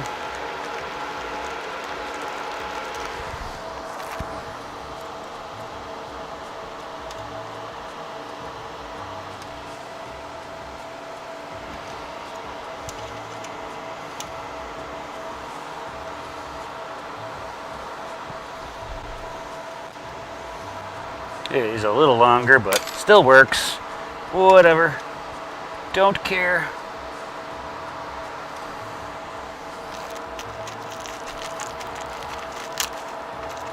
Give me some more of these. Thank you.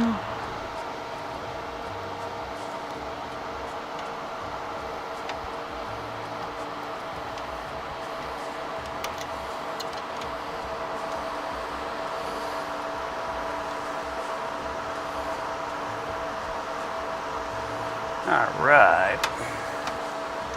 Sorry if I'm not interacting with all of you guys. I'm like away from my phone, looking at, making sure I got everything in here. Sweet, sweet, sweet. Alright, and then after I get this last one tightened up, let's see what you guys are doing over here in the chat. What's going on, Wolf Brave?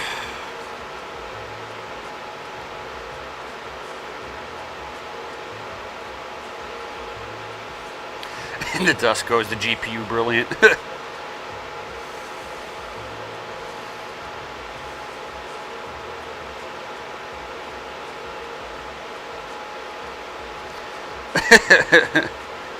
The fans need to be clean too. Yeah, these are like old. I was running these all on my FPGAs. So yeah, these things have been used, but it's only dust on the leading edge on here, so not so bad. Okay, I need you to come over here.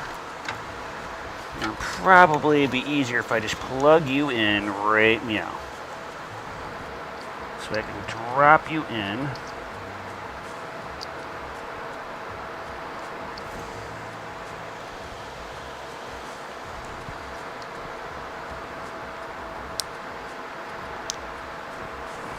Alright.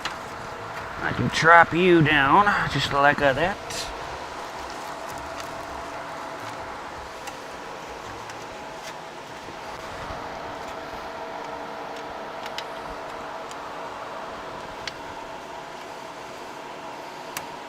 Alright. Okay.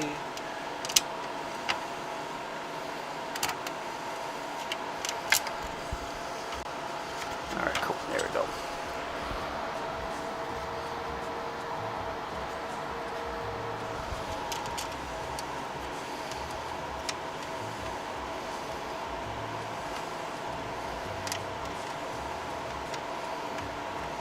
Alright.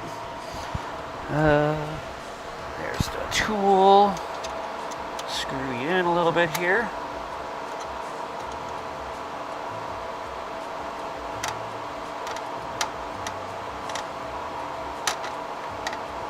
And now.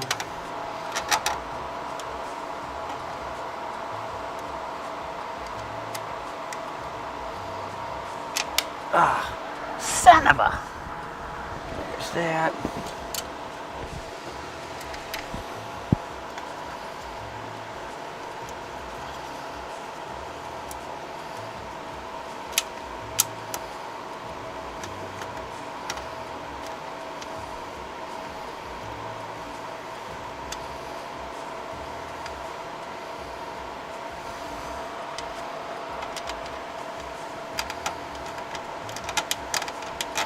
Hey.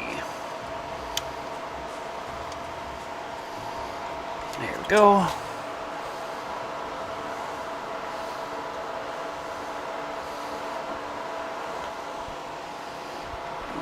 All right, there we go.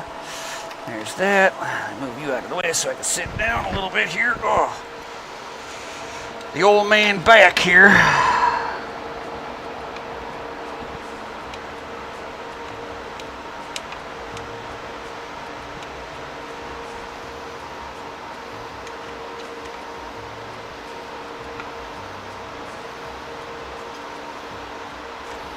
Whoop.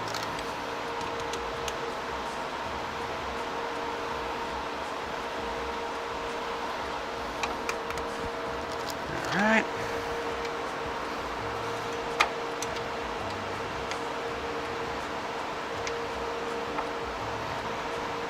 Come on. Come on. Hey, don't be dropping screws over here.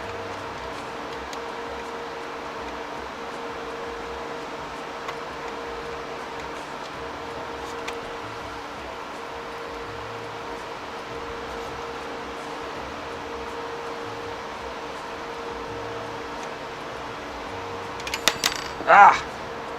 Stupid thing.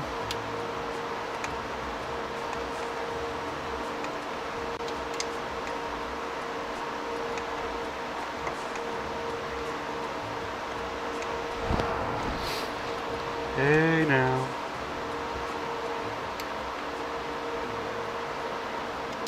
Come on. Screw, get in there, start. Just get in your home. What, are you too good for your home?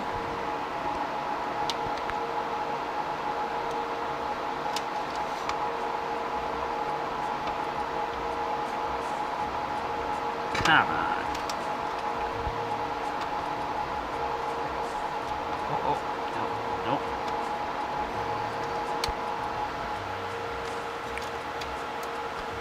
This thing just wants to be stupid. All right.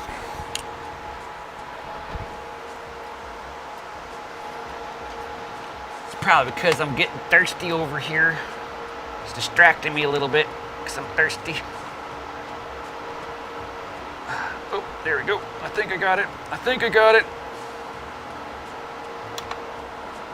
Ah, yeah. Put this last screw in, and then I'm going to take a drink. One more.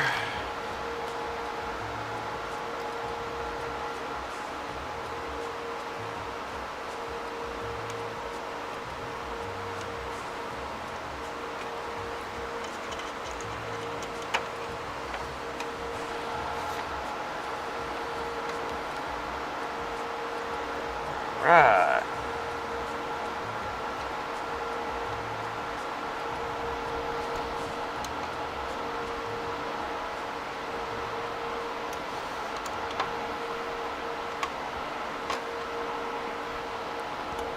Awesome. All right. Ah, something to drink now.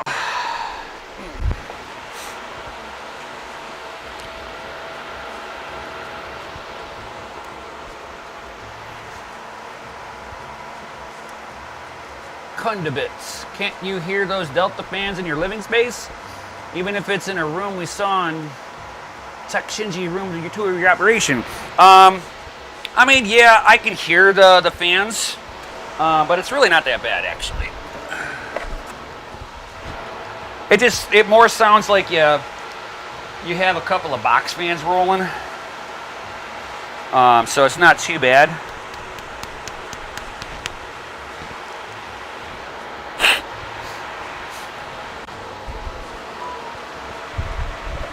Nemesis needs some Doge Lord coffee. Don't delay brew today. Dakota Miner, Jack and Coke will satisfy your thirst. Oh, yeah.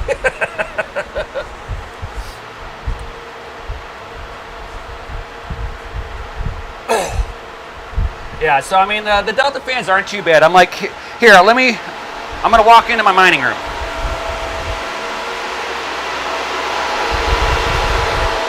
That's me in my mining room. So, I mean, realistically, it's not too terrible. I mean, it's got some noise to it, but, you know, Gpus. But when I grow up, all I want is an octominer. Those things are expensive. They want like just under $1,000 for the setup. I mean, granted, I understand it comes with power supply, motherboard, everything you need but the GPU. But damn.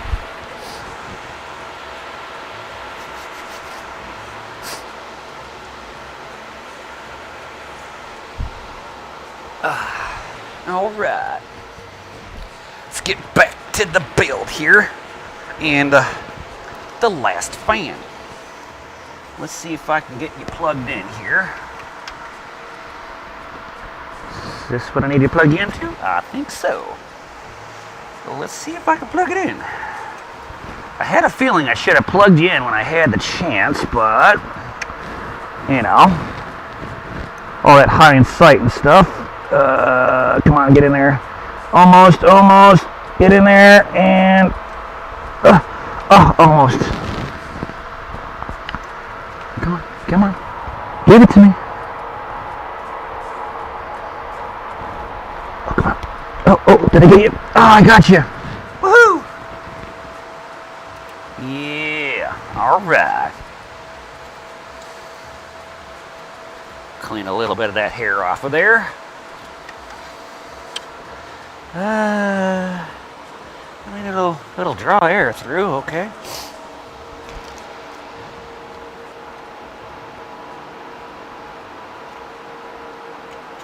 Hey. There we go.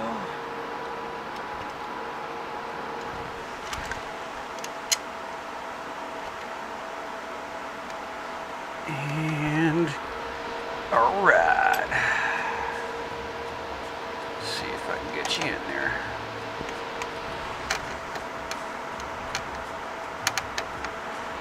All right.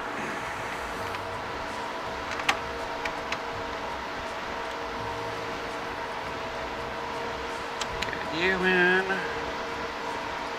Long ass screws, because I ran out of the other ones.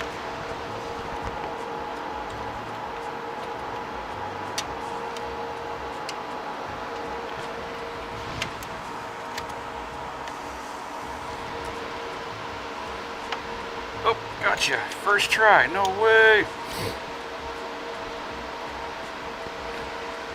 All right. I think I should get one more Delta. Kunda is like 1,500 European euros. Oh my God. Yeah, that's like, it's just under 1,000 USD.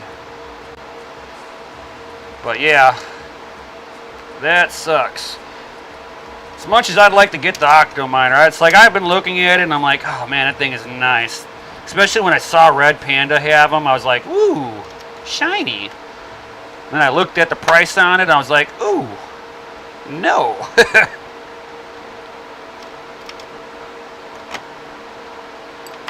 It's like I didn't spend more, I think I spent 80 bucks on this case. But that was before the whole mining boom that happened, so a lot of my server cases you cannot get for the price that I paid for them. Those days are over.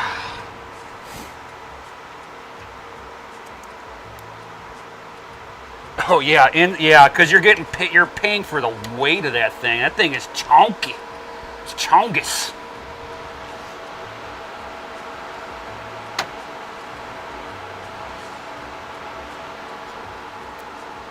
Yeah. I have to deal with the same thing here in the U.S. Where in the EU are you? What country you in?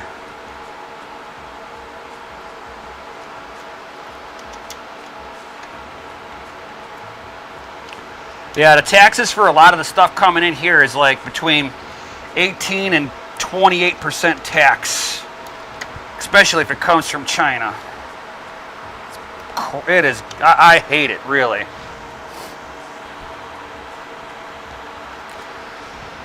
I think I'm going to do one more fan. I think I got one that's Molex. Let me see here.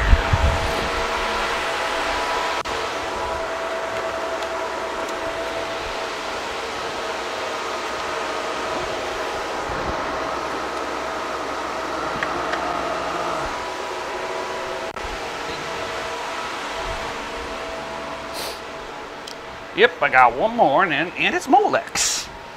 Look at that. Yo.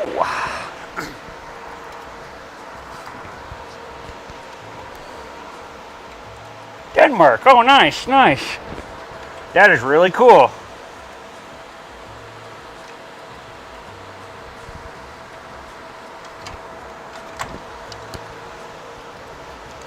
Very cool. Very, very cool.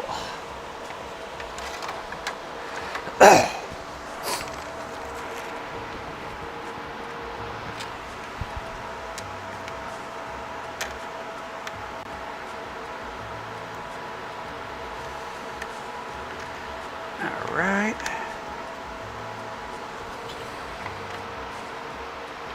Let's see if the hole on you is the same as the other ones.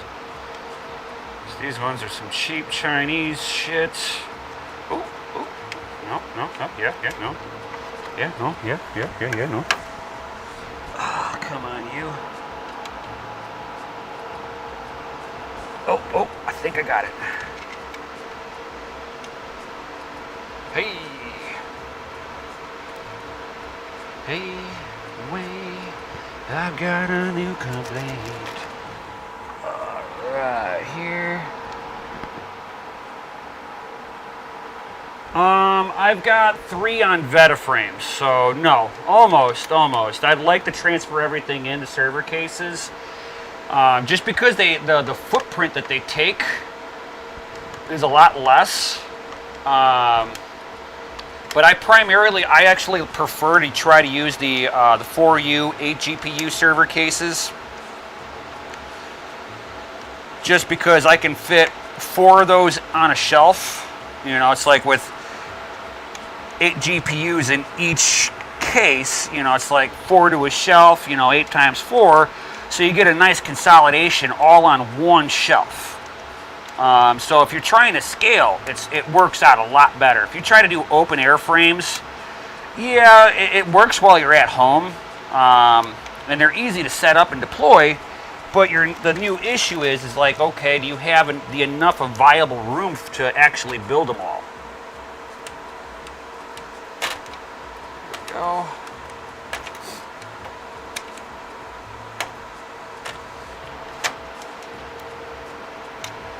Come on. There we go. Ooh, that one's tight.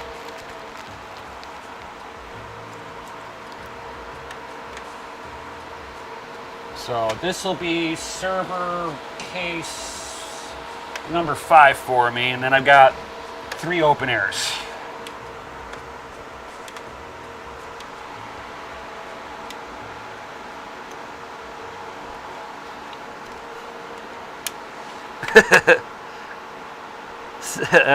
Says no to Octominer, yet all of his GPUs are upside down in a cheaper case. Yeah.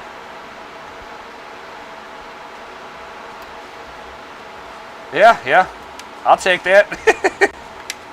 I'd rather have a cheaper case than spend $900 on a case. It's not like the case is going to make me more money. It's like to spend $900 on a case, and it's not going to be any different than what I'm using now.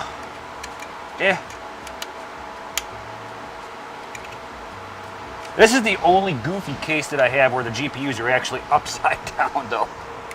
All the rest of them all sit normal.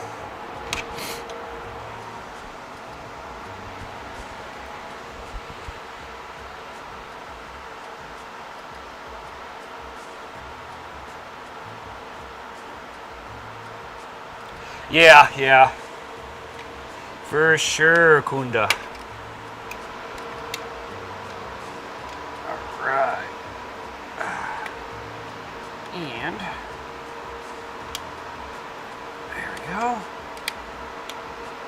There we go. A little bit more. Yeah. Alright. Cool. Alright, cool. So that should do really nice. Now let's make sure the lid still closes on you. Hey, the lid closes. Yo!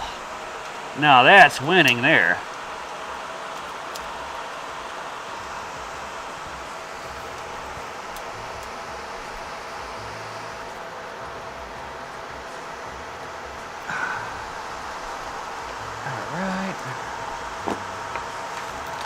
And as you can see here, this is C13 to C14, so this is all getting plugged into 240.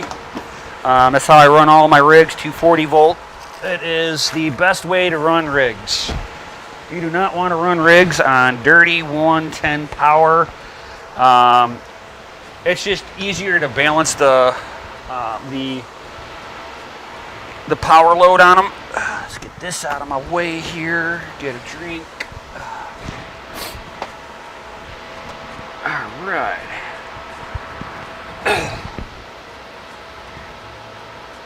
Dakota miner. The motherboard is a regular desktop.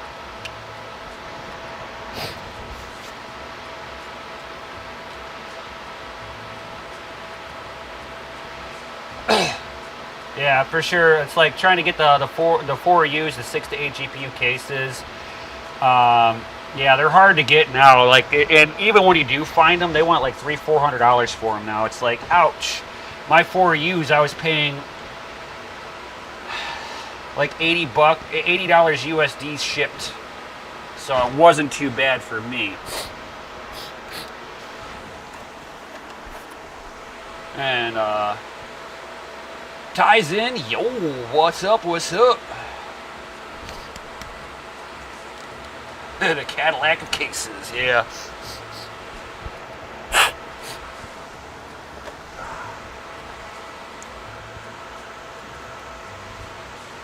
All right, here.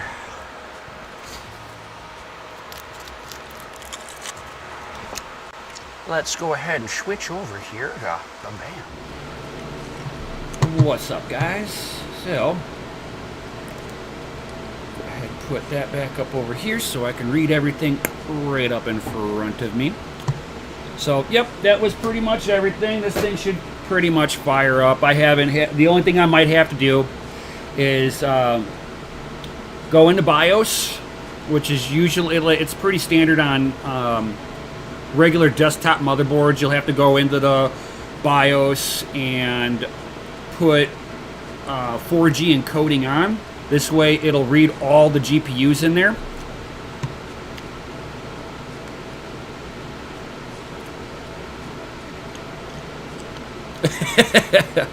Yeah. If I pay $300, well, all the cases that I've had, I've been lucky that they've been here in the United States.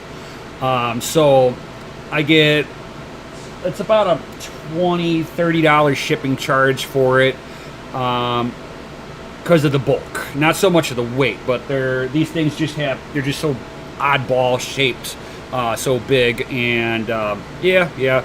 I think this one came from, I want to say North Carolina, and the other 4 came from Texas. So, not too bad, not too bad. My 4U's actually, I believe 2 of them came with free shipping. I was like, it's sold. Your normal distributor is being totally honest and saying he won't order new inventory before shipping prices come down to normal. I hear him on that one. I've been actually holding off on buying some stuff too, just because of the same thing. It's like, I'd like to get a few ASICs, and it's like, oh my god, you want me to pay what? It's like, you know, trying to get an S19 shipped in from China. It's like you're looking at about $11,000 plus a 28% tariff tax on it. It's like, no. So unfortunately, I've been holding off on that and just kind of stocking up on GPUs in the meantime. My goal for this year was to have 50 GPUs. Once I power this up, I will have 52 running, or 51. I mean, sorry, 51. So 51 GPUs rolling, be pretty nice. So you guys got any comments or questions? This is the time to ask. You can ask me anything mining wise.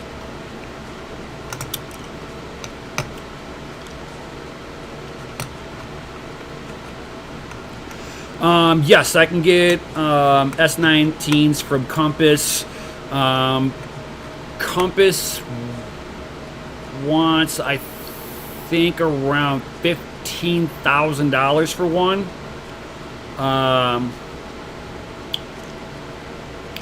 What's my most expensive mining rig? That's a good one.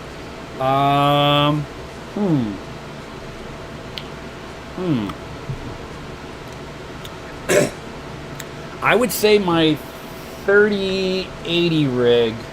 I've got 4 3080s on there. So, and the last one was an FE that I paid scalper prices because I wanted to get my hands on at least one FE so I could do some testing on it. That one I paid like 19 for it, unfortunately. Ouch. So 19. We'll round it up to 2 grand. So 2, 3, 4. So $5,000 for four GPUs. I mean, it's like it kind of depends on it for what your Garage Carl. Can you talk about what coins you're mining? Yeah, for sure. So, because of the fact that I kind of look at this as a business, right? So I make sure that I have the most profitability going into into Bitcoin. So I don't hold on to any of these coins except for Bitcoin. So I might, because of the sheer hashing power, of course, my GPUs are all above 8 gigabyte. So they're all on Ethereum. So I've got little over 2 gigahash on Ethereum. Yeah, a little over 2 gigahash on Ethereum. All the CPUs mine Monero. And then I've got 3 E3s. Soon to be putting another 3 in. But for right now, I've got 3 E3s mining Ethereum Classic. I've reprogrammed them for Ethereum Classic. So if you guys have any E3s that are just sitting around not doing anything, you can. I've actually got videos showing how to reprogram those so that you can actually be mining Ethereum Classic with them too.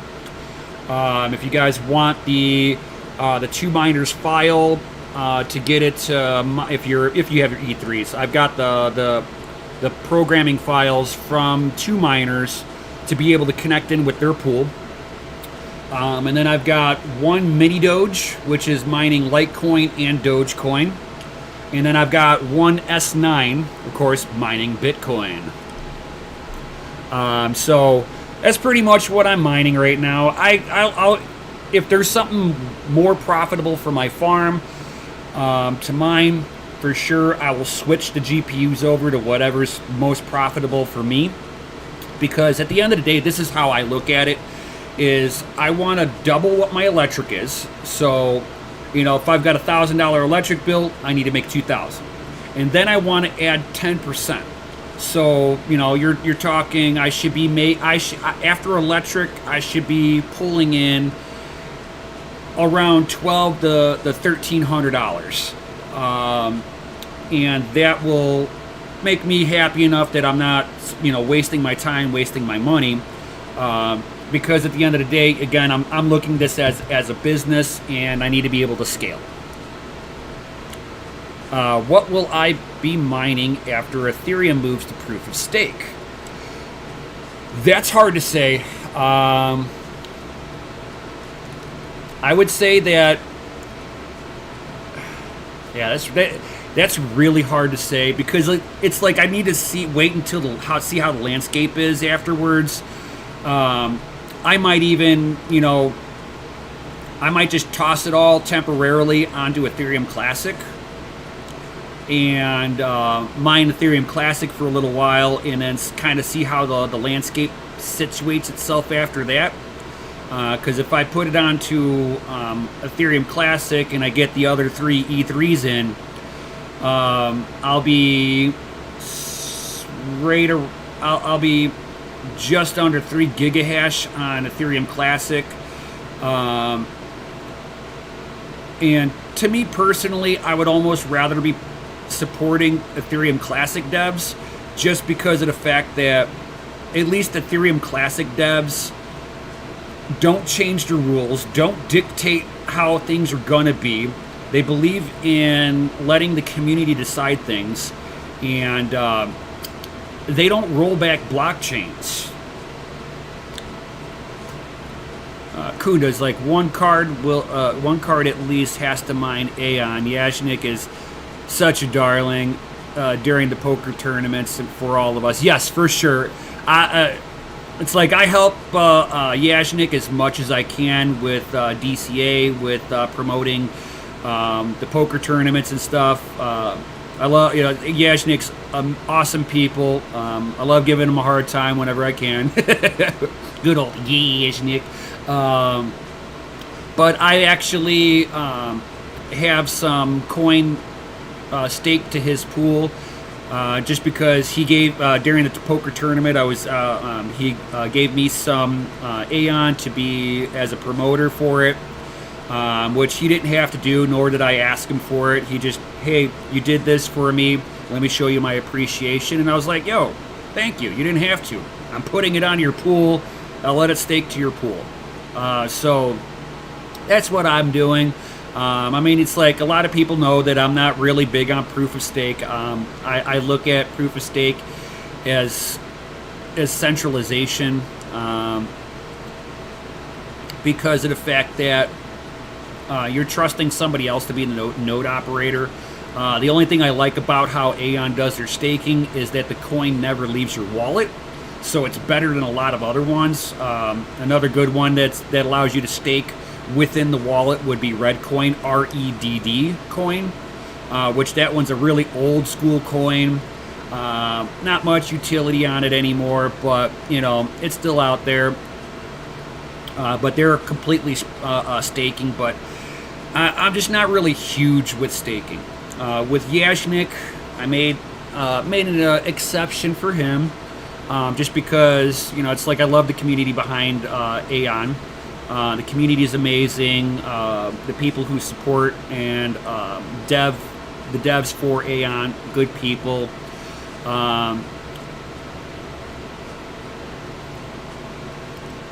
Kunda's like POS is kind of re-centralized, which is the exact opposite of what attracted us. Yes. It's a little on the centralization side for sure, because you're trusting somebody else to run the nodes and stuff. But there are worse ones out there. I mean, once Ethereum moves over to proof of stake, that's going to be about as centralized as can be. You're talking about in an entire network damn near operating off of Amazon Web Service, maybe a little bit on Microsoft web service, but no, it's going to be majority on AWS servers. And I know of a bunch of them that have already got a lot of that stuff set up. Could I sit there and set up a staking for Ethereum? Yes. Do I have the 32 ETH? Yes. But am I going to go down that route? No, because I'm not going to let my coin get locked in place on a shitcoin launch pad like Ethereum that shows how much the devs and the early investors are dictators on how the system operates. They don't care about the users. They don't care about the people who are providing the security. They don't care about the people who are championing for Ethereum. They done shit on everybody.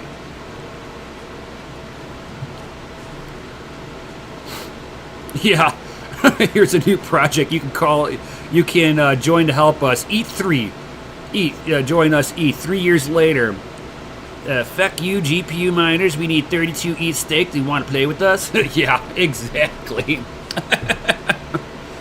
But it's like I believe more into proof of stake more than anything else. But I would rather.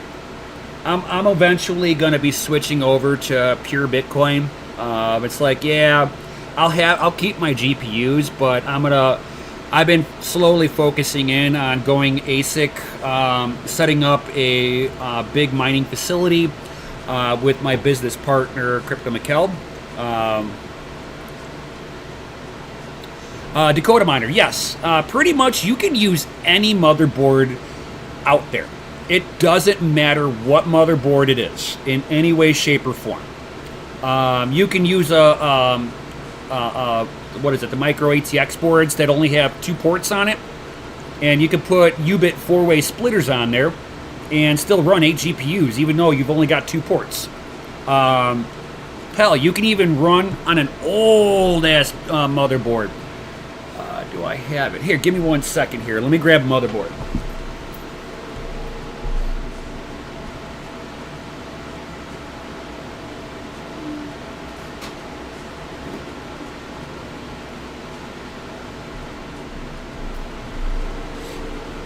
So here is a motherboard from a couple of years ago of mine.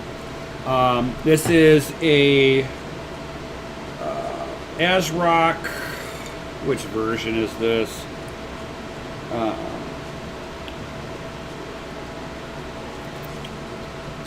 Man, I don't even remember which one this was. Let's see here. This was dual channel. It doesn't even say. But this is an old ASRock AM3 AMD board. It's running with the Phenom 2 4-core processor, dual channel DDR3 running at 1800 megatransfers per second. So it's basically running at DDR2 speed. So this was like really early day DDR3 standard. You can see that I've got PCIe version 2, and then I've got ERP EPU ready. So these are like your old standards. So this board, basically, I was plugging in 2 U-bit 4-way splitters on this, and I ran 8 GPUs on this with, and this motherboard, God, this thing had to have been from 06-ish, 07, something like that. So, I mean, this is like damn near a 15-year-old motherboard. Mine's just fine. I have never had any issues mining with this board. What's funny is I tried to put one of the riser adapters into here, and it made the PCIe 2.0s run at the speed of the 1.0, which was really funny. And that's what made me get the U-bit splitters, because originally I had 2 GPUs on here, and yeah, it didn't work too well. So changed that out, put it all onto here. I was able to get full speed. I had RX 580s on here, and they were pulling full mega hash, no issues on it whatsoever.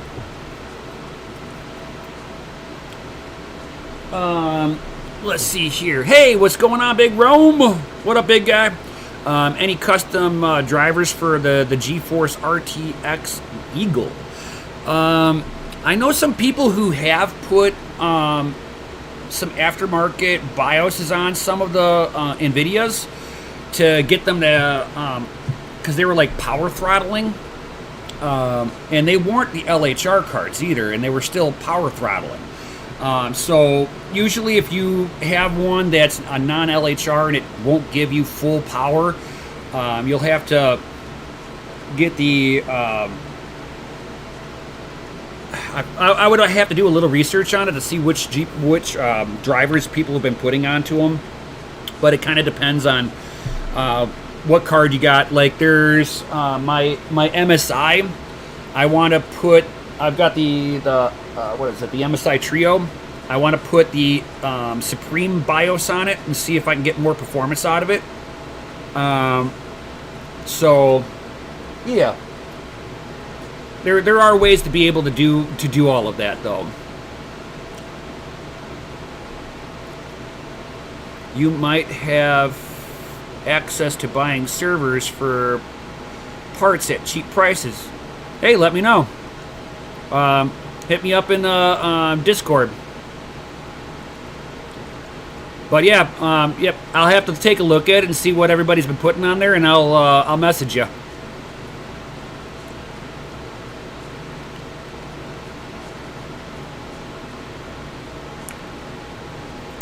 Good question, garage guy Carl. So basically, what I ended up doing, because there's my power power panel, and what I ended up doing from there is I just dropped in 2 30 amp circuit breakers that are running 220, and I ran 2 independent lines into my mining room. So I've got 2 circuits in there, 220. A 30 amp circuit at 220 will allow you to run somewhere around 5,600 watts on one. And then I've got a Triplite PDU on there that's a 30 amp PDU. And each section has an independent 10 amp fuse. So I've got fuses at my PDU, and then I've got a total breaker too. So I've got a little redundancy in the system. And for me, that makes me feel so much better.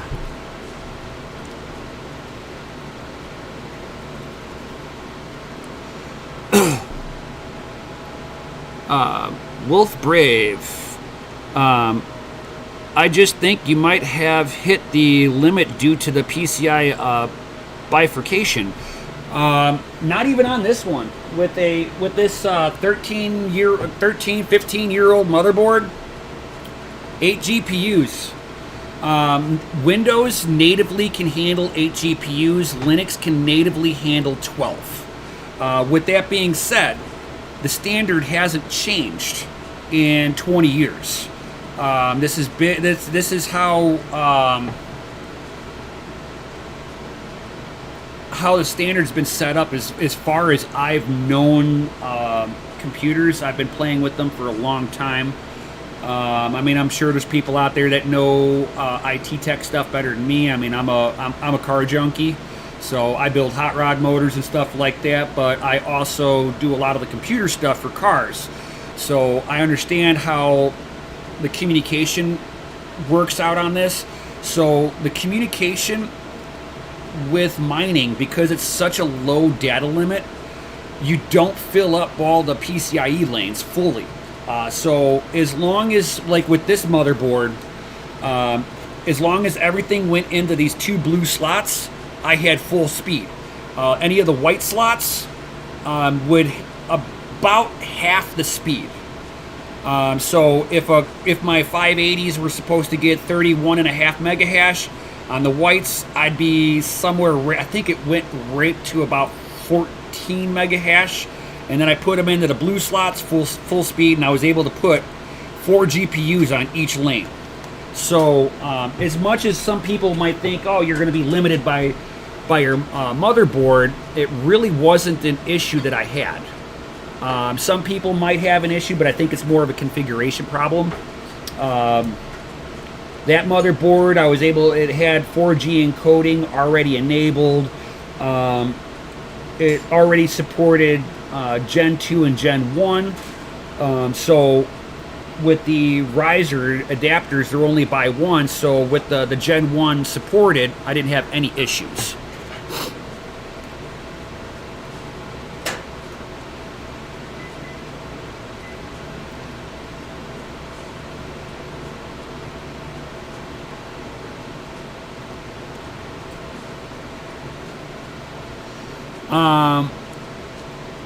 If you're getting like 98 megahash on a 3080, you're actually not doing too bad.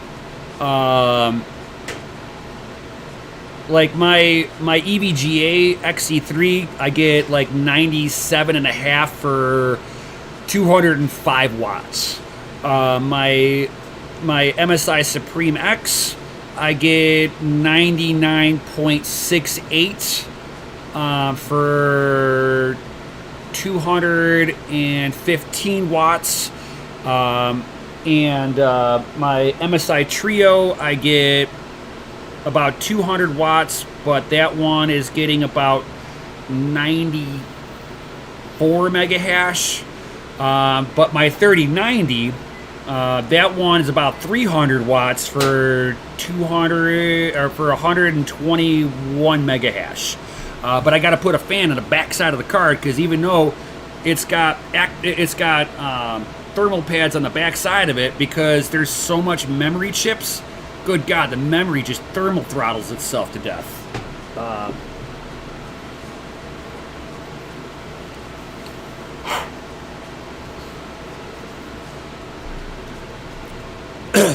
Imagine he uses a hot radiator for GPU cooling. I'm not like Tech Shinji. Tech Shinji had a really cool one. I liked his. He did that. I forget what GPUs he was using. I think they were like 2080s or something like that. That he had all water blocked out. That was really cool. Big Rome car question. I have a 2014 Dodge Charger with a 392. SRT have a misfire in cylinder 5 and it stalls when turning on. So if you have a misfire in cylinder 5, move the ignition coil to a different cylinder and see if the misfire follows the ignition coil. If it does, that's probably the issue. And as far as turning on and stalling, that could be a throttle body issue or a could also be it depends. I mean, like if you have it depends on what codes you have in here. If you don't have any other codes, it could be the crank position sensor having an issue or it temporarily glitches, whatever. But I would say start off with that ignition coil, move it around, and see if the misfire follows it. If it misfires hard enough and it's on a cold start, it could stall out because cylinder 5 is not working hard enough. So I've seen some stupid stuff like that. It's always worth, at least fixing what you know is active and then kind of going from there.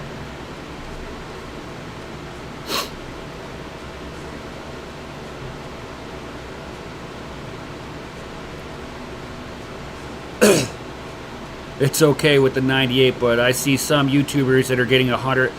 Okay, Kundabits. I'm going to say it like this. I can get my Supreme X to hit 108 mega hash.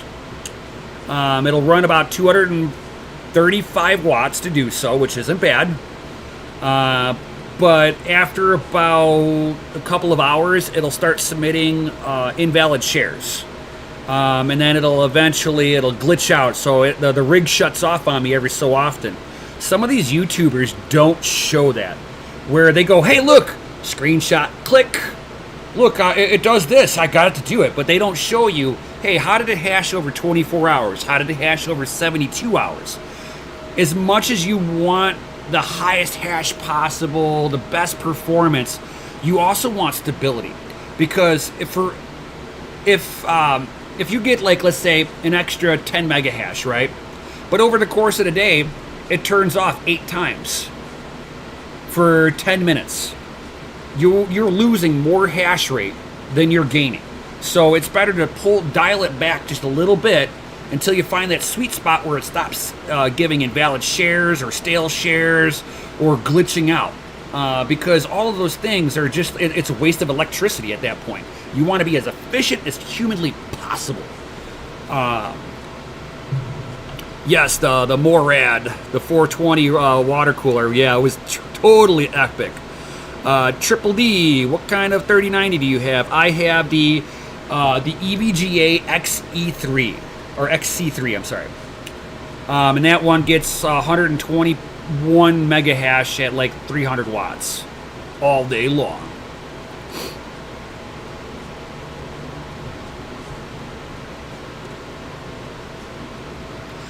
Yeah, I mean, you could. It's hard to say that, it's like you could sit there and play around with it, but you also got to remember sometimes you got to have that GPU lottery winner where solder when people are like resolder balling memory, the temperature of the day, the barometric pressure. Is it going to rain? Is it just after raining?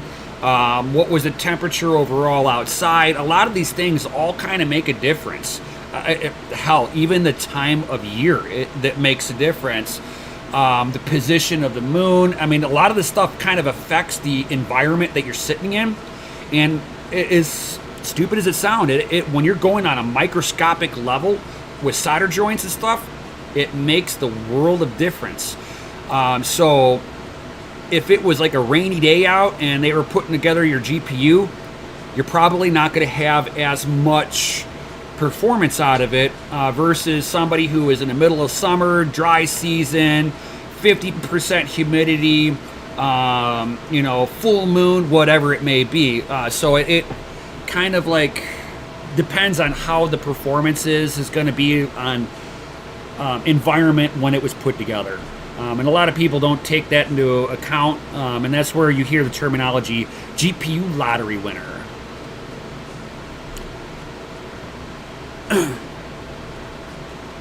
What news or reporting sources do you regularly watch to figure out best mining charts, market news, etc.? I kind of go there.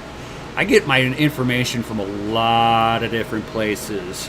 I'm looking at ASIC miner value, what to mine, Coinbase news, Bitcoin magazine. Oh God, I mean there is just a slew of them. I would even sit there and say, let's see here, videocards.com. Other, YouTubers, Red Panda, Voscoin, Brandon Coin, Chump Change, TechGenji. I mean, I pretty much I go through a lot of different people to figure out, some of the news. I even go towards, Gamers Nexus, UFD Tech, Gamer Meld, a lot of these guys that are just in regular gaming markets, because some of these guys are directly talking to NVIDIA, AMD. They're able to get some of the early samples, and I can kind of see some of the performance that they're getting when they start doing the benchmarks the day before everything gets launched out. And I can usually get a pretty good feel of what the card's peak performance will be overall. So, I mean, yeah, I kind of got my ears to the ground, kind of listening to everywhere to kind of make my own decisions. But at the end of the day, if it's a new hardware, I try to get my hands on at least one of them. This way I can do my own testing straight up. No better validation than actually just getting your hands on the hardware and validating it yourself. Playing with it, figuring out where the quirks are, all that good stuff.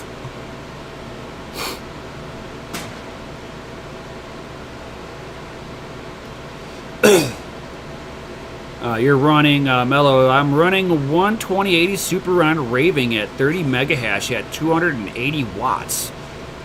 Youch. That is a lot of power for that. That's one of the reasons why I kind of stayed away from Raven a little bit. It's so power intensive on Kapow. Kapow just like, Kapow hates overclocks, but wants power. It's like, oh God.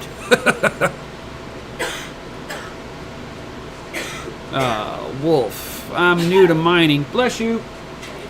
I'm new to mining still. Just running one card for experience. Turns out I got it all wrong. Even the GPU wasted money. Kind of depends on how you're doing it, Wolf. What GPU you running? Mellow, got two S9s, been turned off all month. I've got my one S9 still rocking out. I mean, for me, I don't really care if it costs me money. I've been running my S9 for a couple of years now, and I mean, it pays for itself overall. I don't really worry about it, because like, I have it as a long game, so the price of Bitcoin might come down and up, and I might mine at a loss here and there, or I'm only making $2 a day off of mining with the S9. But with the long game on that, it's like if you think of Bitcoin replacing international settlement layer, that would put Bitcoin between $1 million to $10 million per Bitcoin. If you believe in that, then leaving your S9s on now will be a life-changing experience. I mean, I'm not telling you what to do, what not to do, but that's kind of how I've been sitting there looking at it as. I mean, I overclock my S9s. So my S9, I'm running a little over 15 terahash on there. Temperatures are fine. Whenever I see it having a temperature problem, it's usually because I got to pull it apart and dust them out a little bit, which that doesn't happen too often. But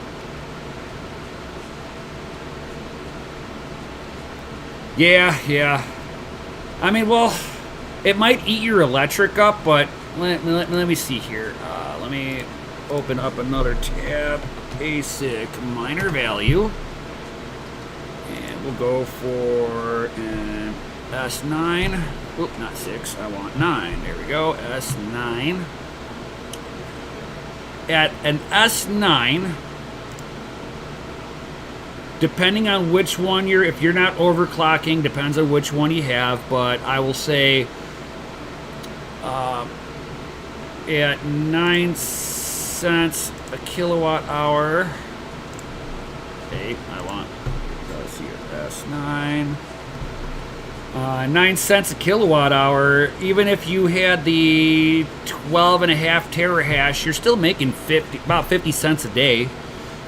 Is it a this huge amount? No.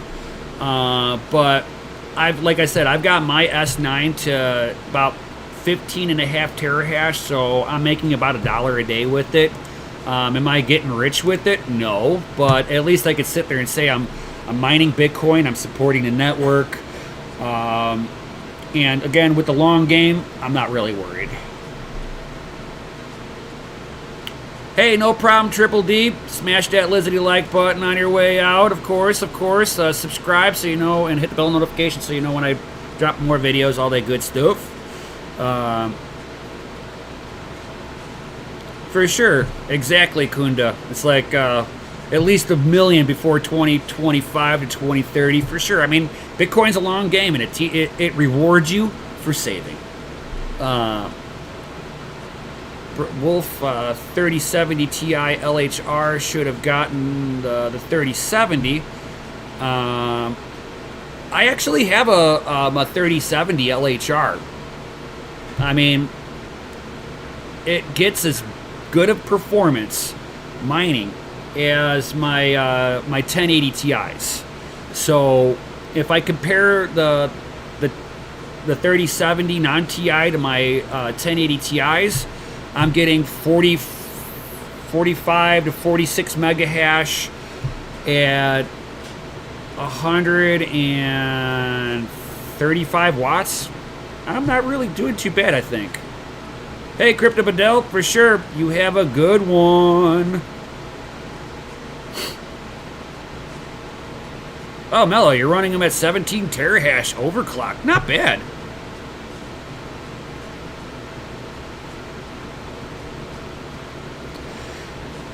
Yeah, Mello. It's like I totally understand that one, too. ASICs are pretty intensive to do at your house. It kind of like, it depends on how you're mining. If you're able to get your hands on the right hardware for GPU wise, but yeah, you could be relative for Bitcoin mining versus GPU mining. It's like if you would have been GPU mining at the beginning of the year, yes, you would have came out way better on GPUs than you would have on ASICs for sure. But you know, it depends on what your goals are, and of course also how much available power, what your kilowatt hour is. For me, I'm like at 6.2 cents a kilowatt hour. With taxes and everything out the door, I'm like about 9 cents a kilowatt hour, give or take, but that's taxes and everything.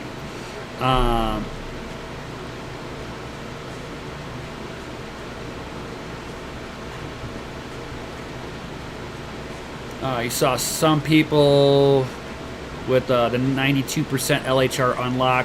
Yeah. Like my 3080 Ti that I have, that bad boy is getting, what is it, 93 megahash now.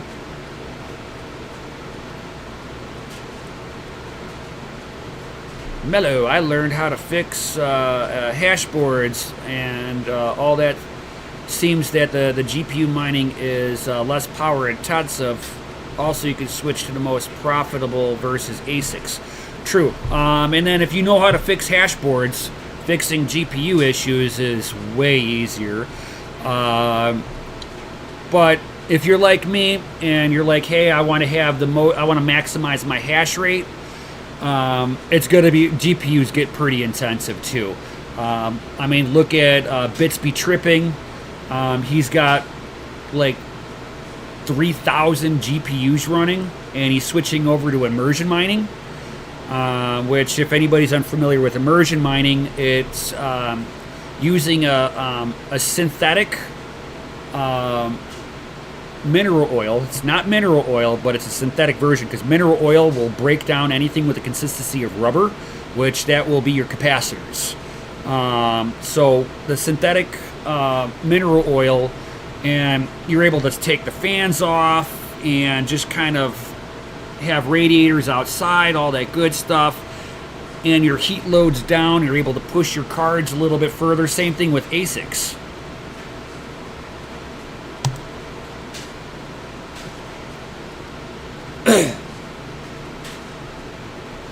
Yeah, exactly. If you're looking for a shit ton of GPUs like me, yeah, you're gonna max out your circuit panel just as quickly as me. I mean, it's like at one point in time I was full ASIC. I had like 12 gigahash on Ethereum Classic with E3s like 3 years ago. I had to, if I wanted to run my microwave, I had to turn an E3 off. Period. I wanted to run run my compressor out in my garage, I had to turn a GPU off. It's really interesting when you pop the main circuit breaker for the whole box.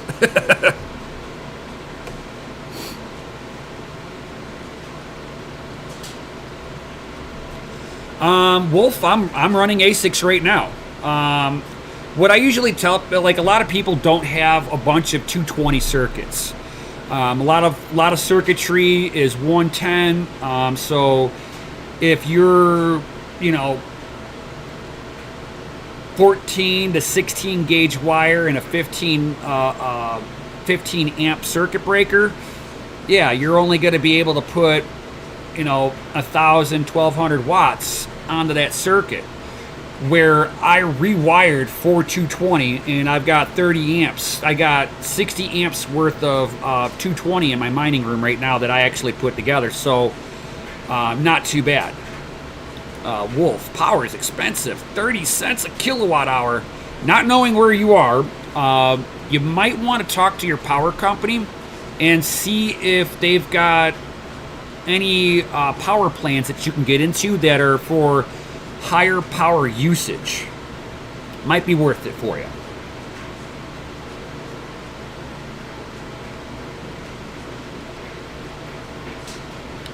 Running at 110 throws the 80% rule out the window. Always, well, no, not running 110 doesn't throw it out the window. I mean, you've got a 20 amp 110 circuit. You've got a maximum of like 1,800 watts, so 1,400 watts. So you're talking, if you've got a rig of RX 6600 XTs, you can put a couple of rigs on there. You're not going to overpower it, but yeah, I always suggest people to run on 220 because 110 is what I call dirty power. So you're putting all the load on one power leg versus splitting the power balancing on two. Much easier. You have less power ripples. You have less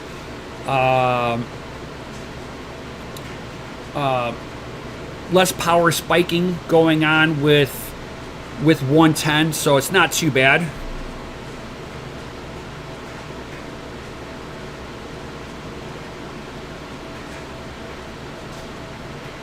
So whenever I talk to my power company, I talked to my power company and went from, what was it? I was just under 10 cents a kilowatt hour before taxes.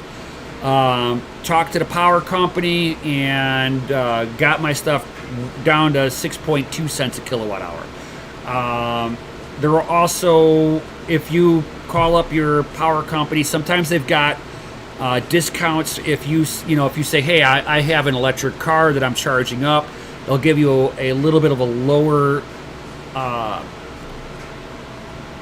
rate on your kilowatt hour because you're a higher demand usage. So it's always worth talking to the power company over that. Even if you tell them, hey, put me onto the open market, and you'll have peak time and off peak time. Peak time will be for me between right around 2 in the afternoon becomes peak time, and it's like I might be at, just kind of throwing a random number, let's say 12 cents a kilowatt hour for between 1 o'clock to 3 o'clock. And then the rest of the time I'm at, let's say, 5 cents a kilowatt hour. So for me, that's worth it.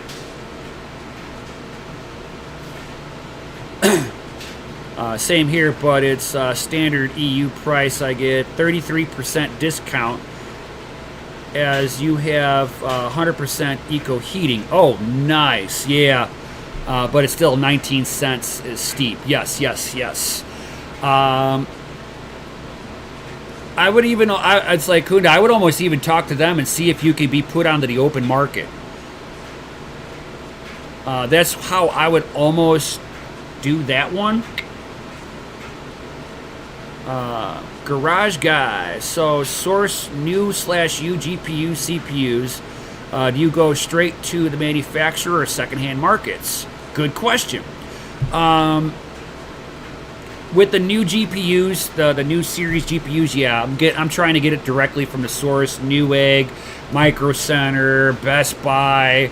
Trying to order it from China. All this good stuff. Older hardware. My RX 580s that I have, I bought it from another mining facility that was going out of business. And I know that they were mined on for a couple of years before I got them. And I just pulled them apart, cleaned them, re-thermal pasted them, redid the pads on them if they were a little hard, and put it all back together. And I've been mining on them for the last 3 years without any issues. And during the summer, since they're sitting in 4U server cases with 6 Delta fans inside of it, I took the fans off of the RX 580s, and they run at like 42C with no fans on them. So I have no issues with them. I'm going to test this rig out here with the fans on there, and then probably sometime next month I'll strip the fans off of those and see how they run after that.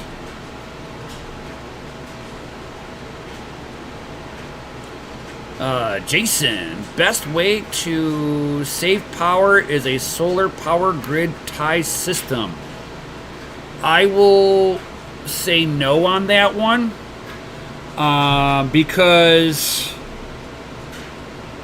yeah, the cost on there and mining on a solar panel, you'll burn those solar panels out so quickly. Holy cow! Because you can't.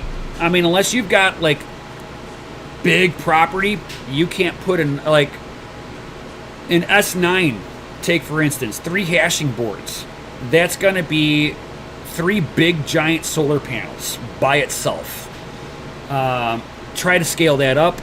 It's not going to work. I mean, if you're trying to do it at home, a little bit of home mining, it's probably better to offset your household electric and let your GPUs just be on the open system. That's just my opinion on it from the math that I've done on it. For me, because like I'm wanting to scale up. I want to do this full time and, you know, maybe have up to 1% of the network hash rate. Trying to do that on solar panel myself, you're basically saying that I got to be a power company. And I'm not going to do that. For me, it's not worth it. I'd rather just find abandoned energy, like an industry in an area died off, and now there's a power substation that's no longer being used. slide on in on that one. You can usually get some pretty good discounts if you're using a few megawatts worth of power. And it depends on where you're at too. Mello, what's your thoughts on Kadena? I used to mine it FPGA before the gold shells came out.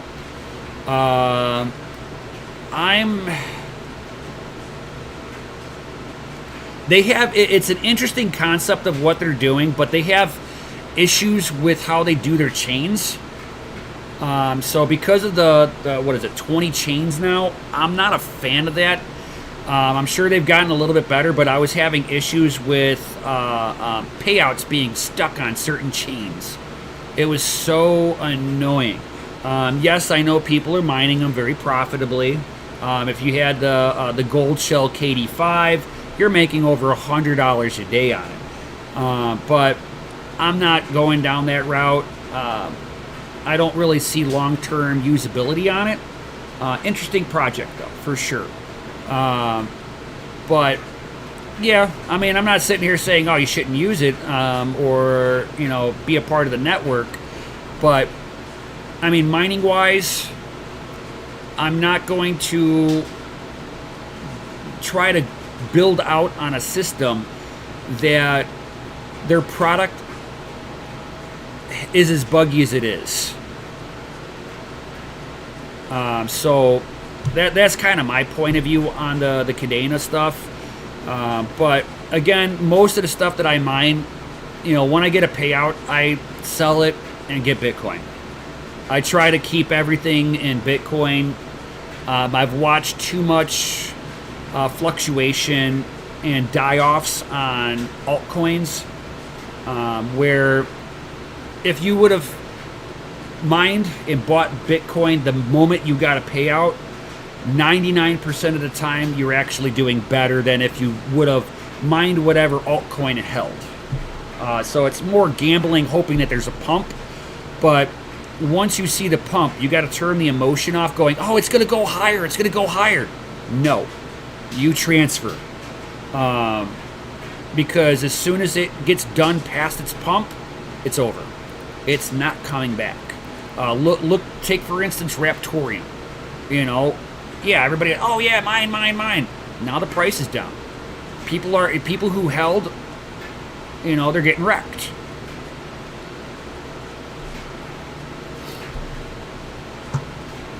Wolf Brave. I know how to get GPUs. Apparently, bots are not bilingual like Google Translate graphics cards to Japanese, and bam, all the cards you want. Woohoo! Yeah, nice.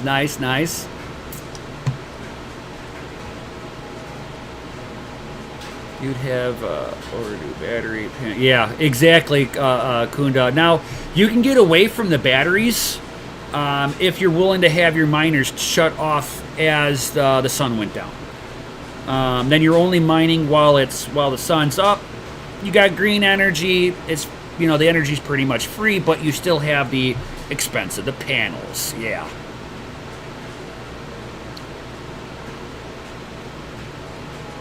Yeah, and you can't get enough kilowatts on a panel too. I mean, I can load up my roof with panels, and I'm not sure how much wattage I can get onto my roof.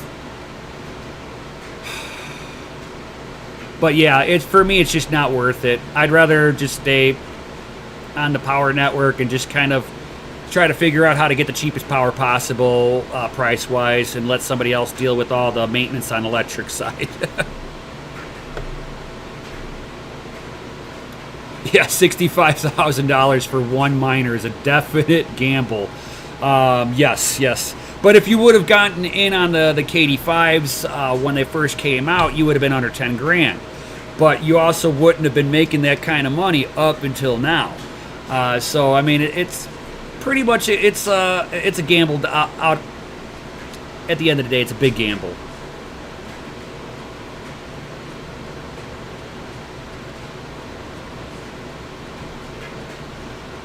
You would need at least 100 to 150 square meters of panels. Yeah. Oh my god. That would be insane. It's like, yeah, I wouldn't even want to try it with my roof. Oh my god. It's like the only thing I would look at it for would be to power up the house, and then I can keep my sub panel to myself and just load it out with miners. I would absolutely love to do that.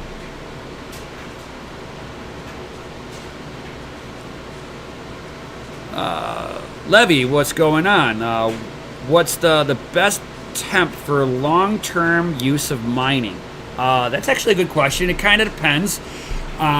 If it's summertime, I mean, pretty much, I say a rule of thumb, anything under 72C, and you're good. Anything under 70 is, up to 72C on your GPUs, you're fine. Anything above that, you start getting into the point where you're overheating the thermal pads a little bit, and you'll probably end up having to replace thermal pads every year or two, but that'd be like the worst case scenario. But I've had it where it was 115 degrees Fahrenheit outside, which I think that's what 35C or 40C, something like that, for anybody who's outside of the U.S. And you're pretty good with the temps at that point. Anything that's less than what the card is running at is air temp wise is good, as long as you are moving the air. So the more air, the warmer it is, the more you got to move that air. It's all about keeping your BTUs down. So for every 1,200 BTUs, you need 400 CFM of airflow around the device. We're not talking about the room that it's sitting in any way, shape, or form. We're talking about the device itself. It needs 400 CFM for every 1,200 watts. 1,200 BTUs. And if you need to calculate BTUs, every 1 watt produces 3.41 BTUs of heat. So kind of put it that way. I know some people who do that. If you live by a good flowing river, set up a little hydropower. It's actually not that bad. You can kind of subsidize some of your rigs, but don't put all your eggs in one basket. Especially if you live in an area where it gets cold enough to freeze water. Because that'll give you issues in the wintertime trying to have a hydro system going on, especially if the river or creek that you're tapping into freezes. So to me, some of that stuff's, cool ideas, but if you're trying to make a business out of it, the longevity is not there in any way, shape, or form. I has recently seen a Spanish house for sale with 3.5 kilowatts of hydro running 24/7. Nice, dude. That would be cool. 3.5 kilowatt, 3.5 kilowatts. That would be like, you're looking at 3 1,000 watt rigs on there. Not bad.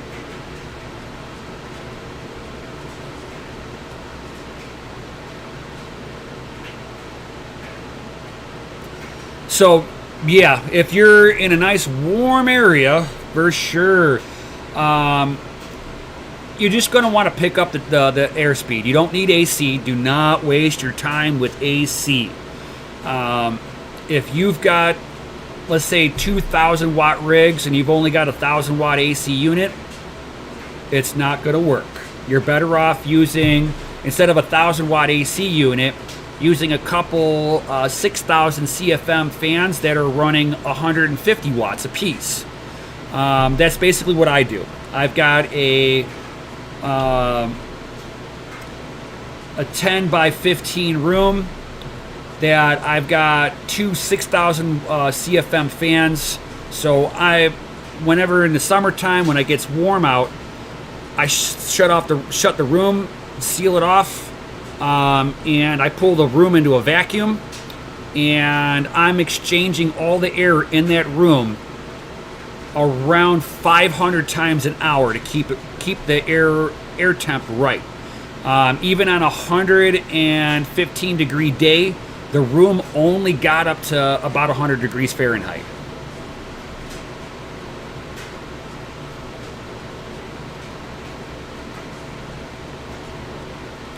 Yeah, Kunda. Yeah, exactly. I mean, to me, it's like if you're scaling up, it's better to just stay on the grid and buy your electric like everybody else and just mine away, because you have more flexibility to be able to pull in more power through the electric company versus trying to set it up yourself. Unless you've got investors to do so that are willing to pay for you to put infrastructure to be your own power company, not worth it. No problem, Mello.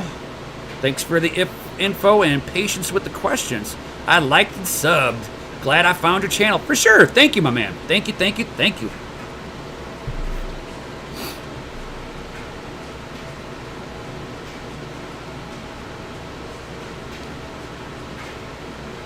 Golden's like, wow, that's how I have my room set up, but it's an 8x8 room. Yeah, for sure. For sure. You guys want to see their mining room? I could probably show that off to you guys if you want to see it. Drop some FAs in the chat if you want to see the mining room. YOLO.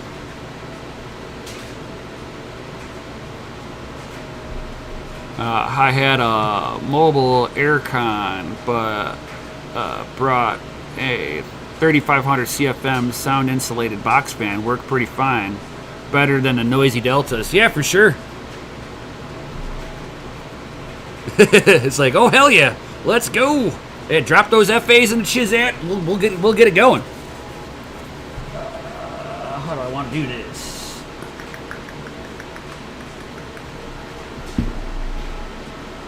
Let's see here.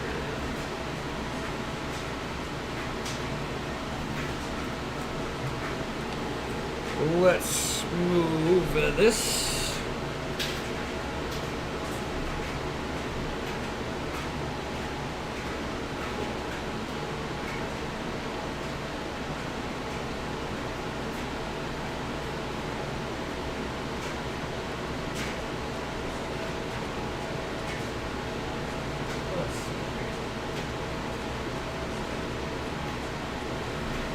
All right. Oh, we got some FAs in the Chizat, yo. Levy, before I go into the mining room, I'll answer your question. Is there a watt limit in a U.S. house, or can just when it, or you can just when as long as you pay for it? There is no watt limit. The only limitation that I have is the amperage on the fuse panel itself, and what the lines can actually handle themselves. So the lines themselves, in my neighborhood, I can pull. Now this is if I brought in the infrastructure to my house. I can still do this, but basically I can pull. I think the lines in my neighborhood, it'll handle 10 megawatts from me. But let's see here. In order for me to start utilizing some of that bigger power, I know local ordinances won't let me put all the structure that I need for it on my property, unfortunately. So I think I'm limited to probably about, give or take, 800 amps without having worries with local governments. It's not so much the power company. The power company is going to be like, yeah, let me give you some more power. Oh, you want more? Here, take it. They want my money. They don't want me to be limited in any way, shape, or form. They want to see me use $10,000-$20,000 worth of electric. But the local ordinances are not going to want industrial usage on for homes to be utilized that way. But we got all those FAs in the chat. Awesome, awesome. It's like, even though the local time says 4:16, it is cozy in here. Yeah, my heat's off. It is. Let me turn that off. Try and get that out of the way. Close. It is 28 degrees Fahrenheit. I think that's like right around 1 or 2 C for anybody outside the U.S. And my heat's off. I heat up my house with GPUs and ASICs.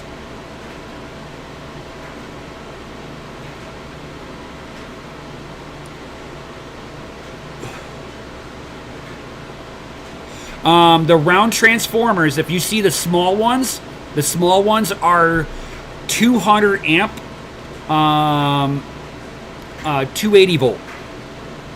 The bigger ones are between 200 and 400 amps at 280 volt.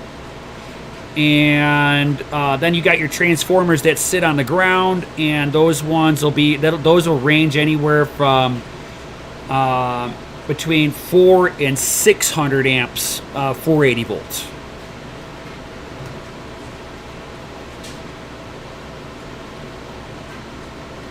Most European gives you normal households maybe 60 to 90 amps. Older houses 120 to 150.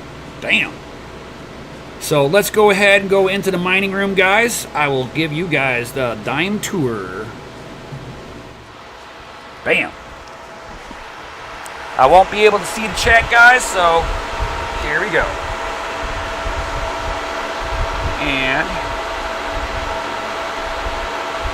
let me go ahead and get this.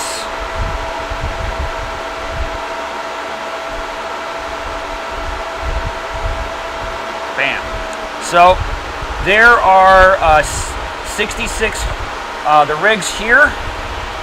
This rig here is RX 6600 XTs.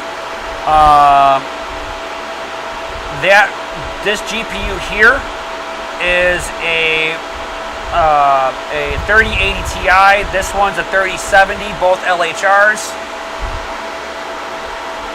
Back here, 3090, 6800 XT, and then 3060 Ti's.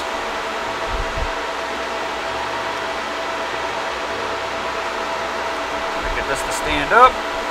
Hold on.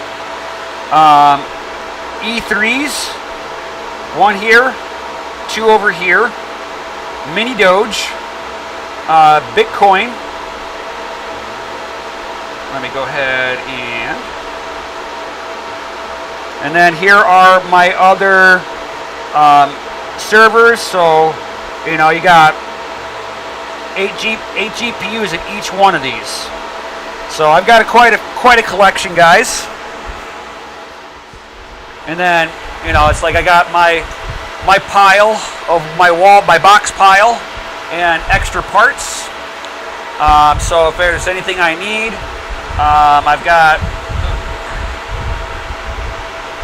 I've got a broken E3, so this is like spare parts for me, and then you can see all my wiring.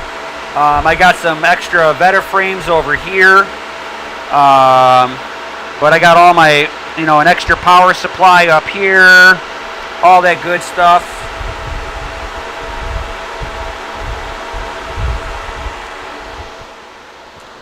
So, bam. So that's pretty much what I got going on.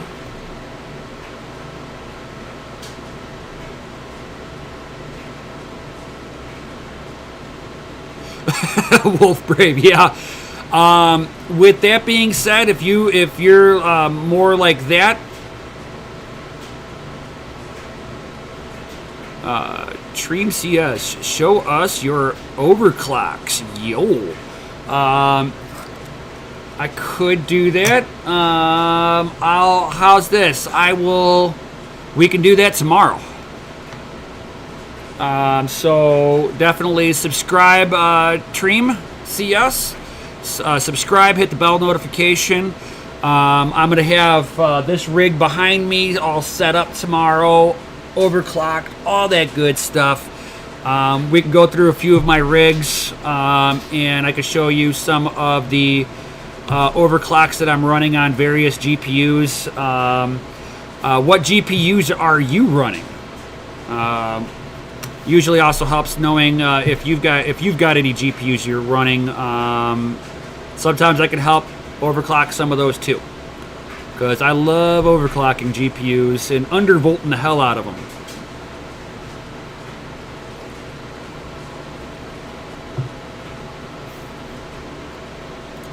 Wolf's like, those boxes reminded me of my local seller platform selling GPU boxes. Yeah.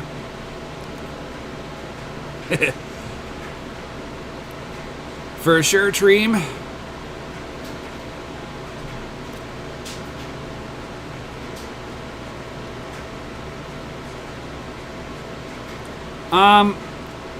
I'm over 2 gigahash on Ethereum Classic.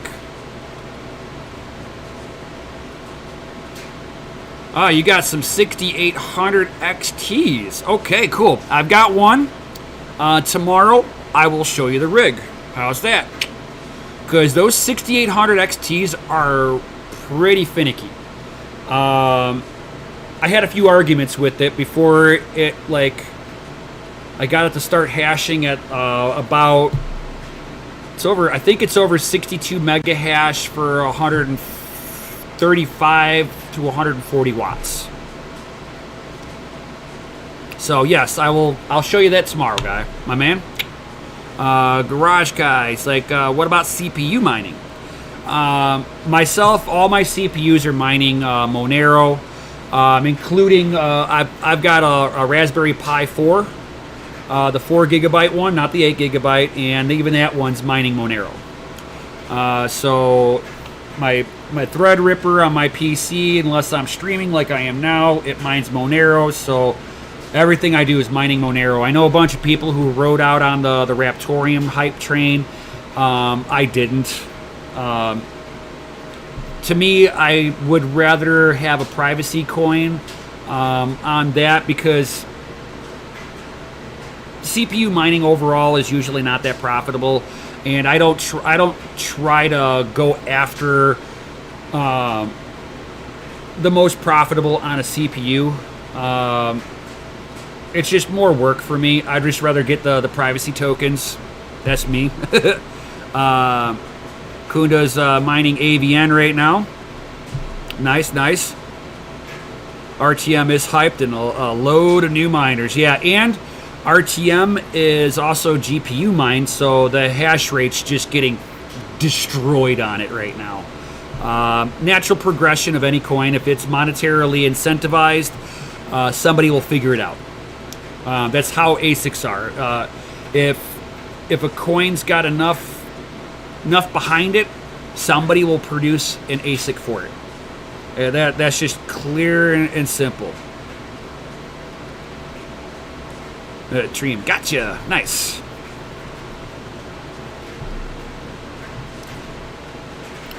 For sure, Kunda. Yeah, it's like they have like 2 to 3 gigahash plus a few Bitcoin miners. Hells yeah, that's what's up.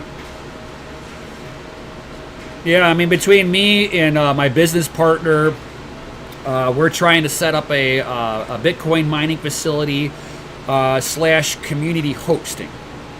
So we're gonna, as soon as we get a building, we're gonna set it up so that if any of you guys out there are, getting destroyed by your electric company's power rates, you might be worth getting a hold of me or my business partner, Crypto Mikkel, and you'll have full control and access to your rigs, and and we host it for you, give you a better rate on electric, somewhere around 8 cents a kilowatt hour.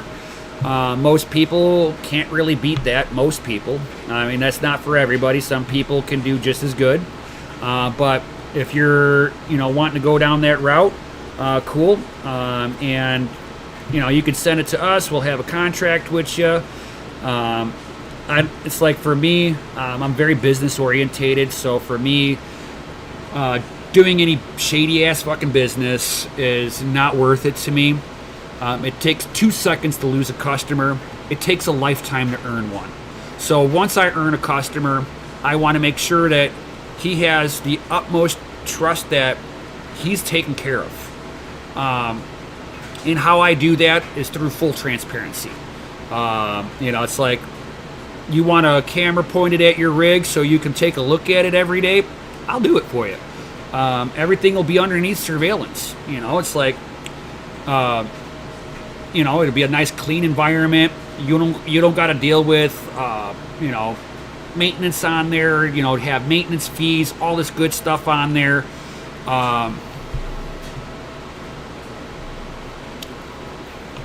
So I mean, it's like I don't want to be, have every Tom, Dick, and Harry. I want you to host my stuff. No. Are you a part of the community? Then I'll be willing to host it for you. If you're not part of the community, it's like kick rocks. This is some of the reasons why me and my business partner we call the business name the Family Mine, because once you mine with us, you're family, and family doesn't screw family over. That was my model. So a community hosting is way better. Yeah, I mean, it's better to have community hosting, I think, where it's a facility only for the community that follows us.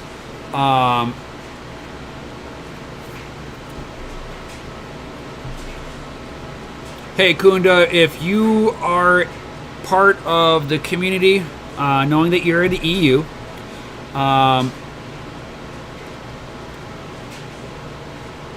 would say, it's like if you wanted to ship it over to us, you're part of as long as you're part of the community, you want to pay for the shipping, I'll host your stuff for you, my man.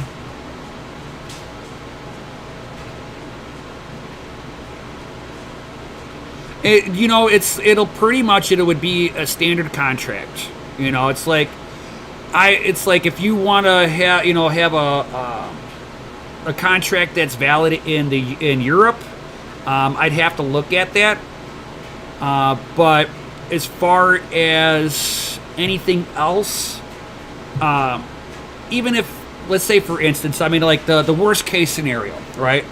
I'm a bad business person and I don't pay my bills, right? I mean, that is like the worst case scenario for any business.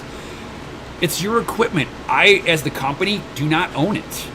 It is yours, always will be yours. And with contracts set up, even if I go into bankruptcy, because of the contract stating that the equipment is not mine, they cannot seize the equipment as long as it's documented it's not mine.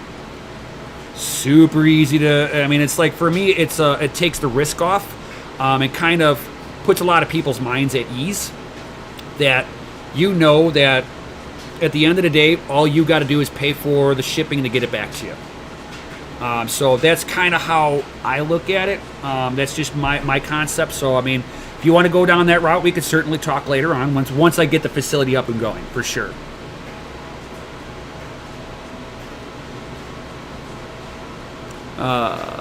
This might be a long-winded question. How do you see regulation affecting independent miner community? Will crypto eventually move to central government-owned validation? No. Because it's a permissionless system, regulators, the only thing that a regulator will be able to do, I mean, government-wise, is be a part of the ecosystem. They can try to ban it. Look how well that works in China. China has banned it, every year for 11 years. Bitcoin's still pretty damn popular in China. So I don't see that being an issue. As far as regulation on the independent miner, they won't. China can't even stop the small little miner. The only thing that China banned was the big mining facilities. The little guys, they can't tell in any way, shape, or form. It's like you could sit there and mine behind a VPN. Therefore, nobody's going to know where you're mining. So there's ways to kind of circumvent stuff.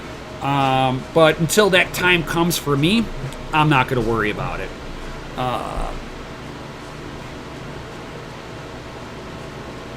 You know anything about the Satima token? No, I do not, Big Ro. I was talking more likely about U.S. and getting it direct shipped. Then I avoid some taxes as yours are lower than most in the EU. Oh, if you're trying to ship equipment, you just take it apart and list it as broken. They don't really charge you taxes on broken equipment, you know, and then I just got to put the shit back together, you know. You just take the cooler off of the GPU. It's broken, see, it's in two pieces.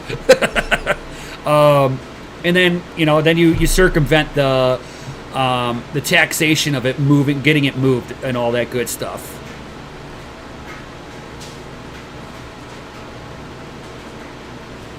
Bathwater. What's your go-to method for handling taxes with mining, and also how do you go about selling your altcoins after you mine? So whenever I go to selling the altcoins after I mine them, I just go to decentralized exchanges, because a lot of the local exchanges don't accept all the cryptos that I have mined over the years, so I go to a decentralized one and do it that way. As far as the taxes on moving them around or mining them, at that point, depending on how big you are, if you're just like a small little miner that has like a couple of GPUs, you could pretty much keep your crypto gains kind of hidden, as long as you don't touch it on a KYC exchange. You won't have any taxation implementations. So for a small little miner, you know, I wouldn't worry about it so much. But if you are mining, you know, a couple of $1,000s worth of crypto a month, then it's probably in your best interest to set up an LLC, an S Corp, or a holding company, and then you take an income. This way you get hit with earned income, and the company gets hit with the asset generation taxation, which for especially like an S Corp, you get a lot more tax deductions that you can take on. So if you do it right, and it's like at that point, I would say get yourself a tax consultant. This way, especially if it's somebody who knows crypto, and know that first coin in is also the first coin out. So if you mine a coin at $12 and you sell it and it's $24, well, you've got $24 worth of taxable income. So if you do it through a business, though, you can try to hit up the taxation. So if you got a GPU, you've got 3 years to claim depreciation on the equipment for a tax loss.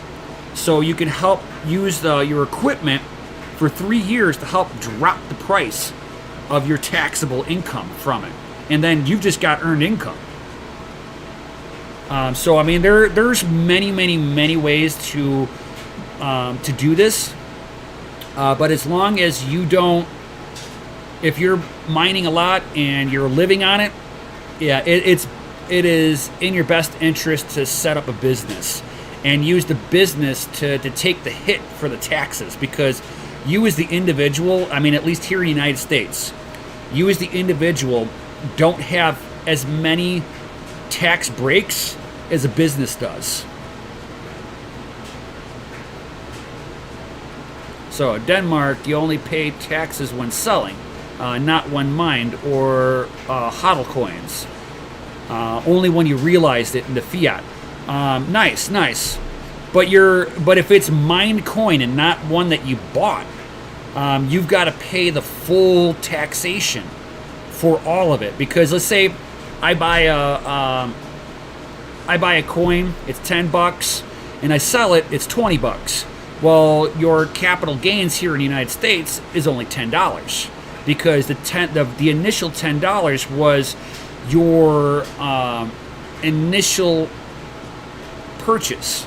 So if you buy $10 worth and it goes up to $20, you can pull out the initial investment out, which is $10, and leave the other $10 in, and you're not taxed because that's not gains, is because you did not pull the full profit out. You only pulled your initial investment out. So if you put $1,000 in and you've got $2,000 in total after profits, you can pull the $1,000 out without taxes because you were already taxed on that money when you earned that first initial $1,000. But here in the United States, if you hold on to it for 1 year and within 1 year and you sell it within the first year, you've got as high as 38% tax. If you hold on to it for more than a year, you'll have anywhere from 21% tax to 28% tax. The longer you hold it, the lower it gets, but not below 21%. That's why it's better to almost sit there and use it put it into a business holding, because your income tax is far less than asset taxation. Asset taxation is always higher than earned income. So if you can pull it as earned income, you don't got to worry about all the implementations of the taxation behind it. It's like I don't tell people, hey, don't pay your taxes. There's just ways to make sure that you pay the least amount of taxes so that you're not getting slaughtered. That's what these big businesses are doing, is that they're making sure that they put as many things as they can. Hey, I went on vacation, and I conducted some business. Well, now your vacation's a tax write-off. If you're mining and you have it to a business, you've got the electric that you can write off taxes on. You've got the building or land that you're renting or you had to purchase as a tax write-off. So there's more things you can do as a business than you can as an individual. So kind of look at it from, get a hold of a tax consultant in your area, and it's probably worth paying $100, $200 and get him to tell you how to set stuff up so that you are as profitable as can be, and you're still complying to all the local legislation and local government and your federal government. Because the last thing I want anybody here to do is get in trouble with any of your governments with being tax avoiding. You don't want to avoid tax, but at the same time you don't want to pay it. So if I make $1,000 and I can spend $200 so that I only pay $1 in taxes, well, I'll pay the $200 versus paying the 38% tax rate on my coin. So I mean, it kind of depends on what you want to do, but yeah, it's always worth talking to a tax consultant over this. I mean, I'm not a tax guy in any way, shape, or form. I'm not a tax lawyer, anything like that. So take what I say with a grain of salt. And always talk to somebody who knows your area better.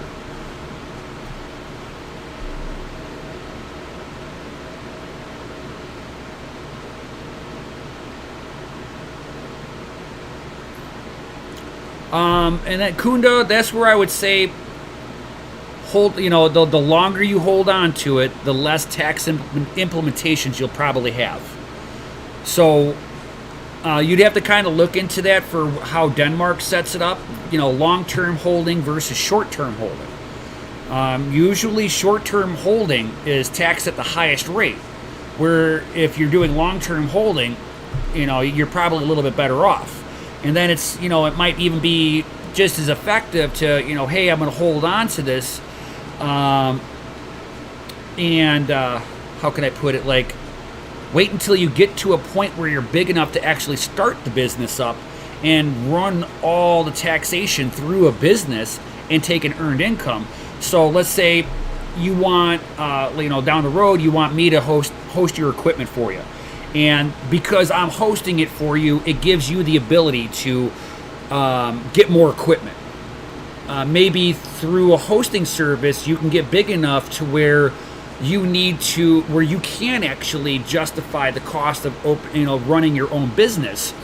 And then you've got the hosting charge from me that you've also got as a tax write-off. So short term, it sucks for the hobbyist miner, but long term, always kind of look at it long term. Figure out what your goals are. If you're only wanting to stay as a hobbyist miner, it might be just worth, holding on to it, finding places that'll directly take the Bitcoin. And then you can do peer-to-peer where, you don't have to claim it that way. Or if you're looking to where you do want to scale up, like I am, you're going to look at, at some point you're going to scale up to where you're going to need to run it behind a business, like myself.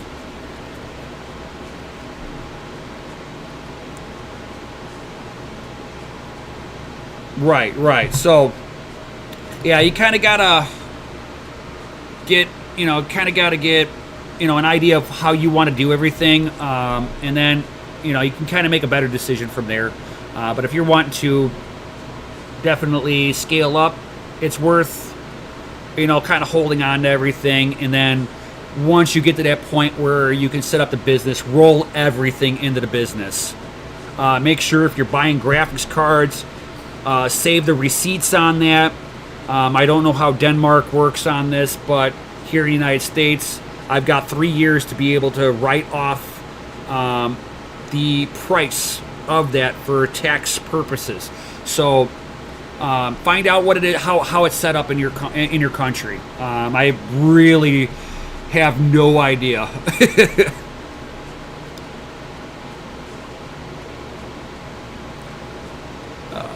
I got to rewind and catch all that again. Baby woke up as you were answering. Don't. Yep, dad life. Gotta love it.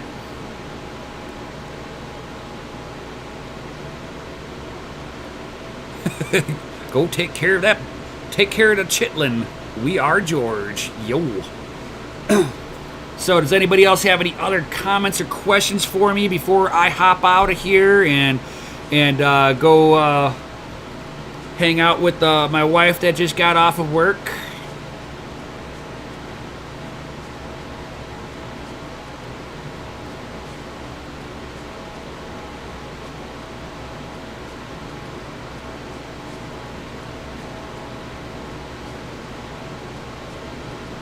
Good, Kunda. That just keep on point with that. Especially if you're wanting to scale, that's exactly how you should do it. Run it like you're running a business, even though you don't got a business. This way, if you have any issues, you can be like, here's everything. I don't want anybody to ever get in any trouble doing any of this stuff. That's the last thing I'd like to see. Oh yeah, for sure, Kunda. No problem. We have some talking to do, for sure. Guys, definitely smash that Lizzie like button on your way out. If you're new here, definitely subscribe, hit the bell notification, all that good stuff. If you'd like to be a part of the community behind the scenes, Discord links are always down below in the information section down below. All that good stuff. Kunda, say hi to Miss Miner and have a good evening/night. Yo, thank you. So, hope everybody has a good night, and I'll see you all tomorrow. Yo, peace, stay savage. Oh, no problem, garage guy Carl. No problem. Anytime. Save those questions for me for the next one.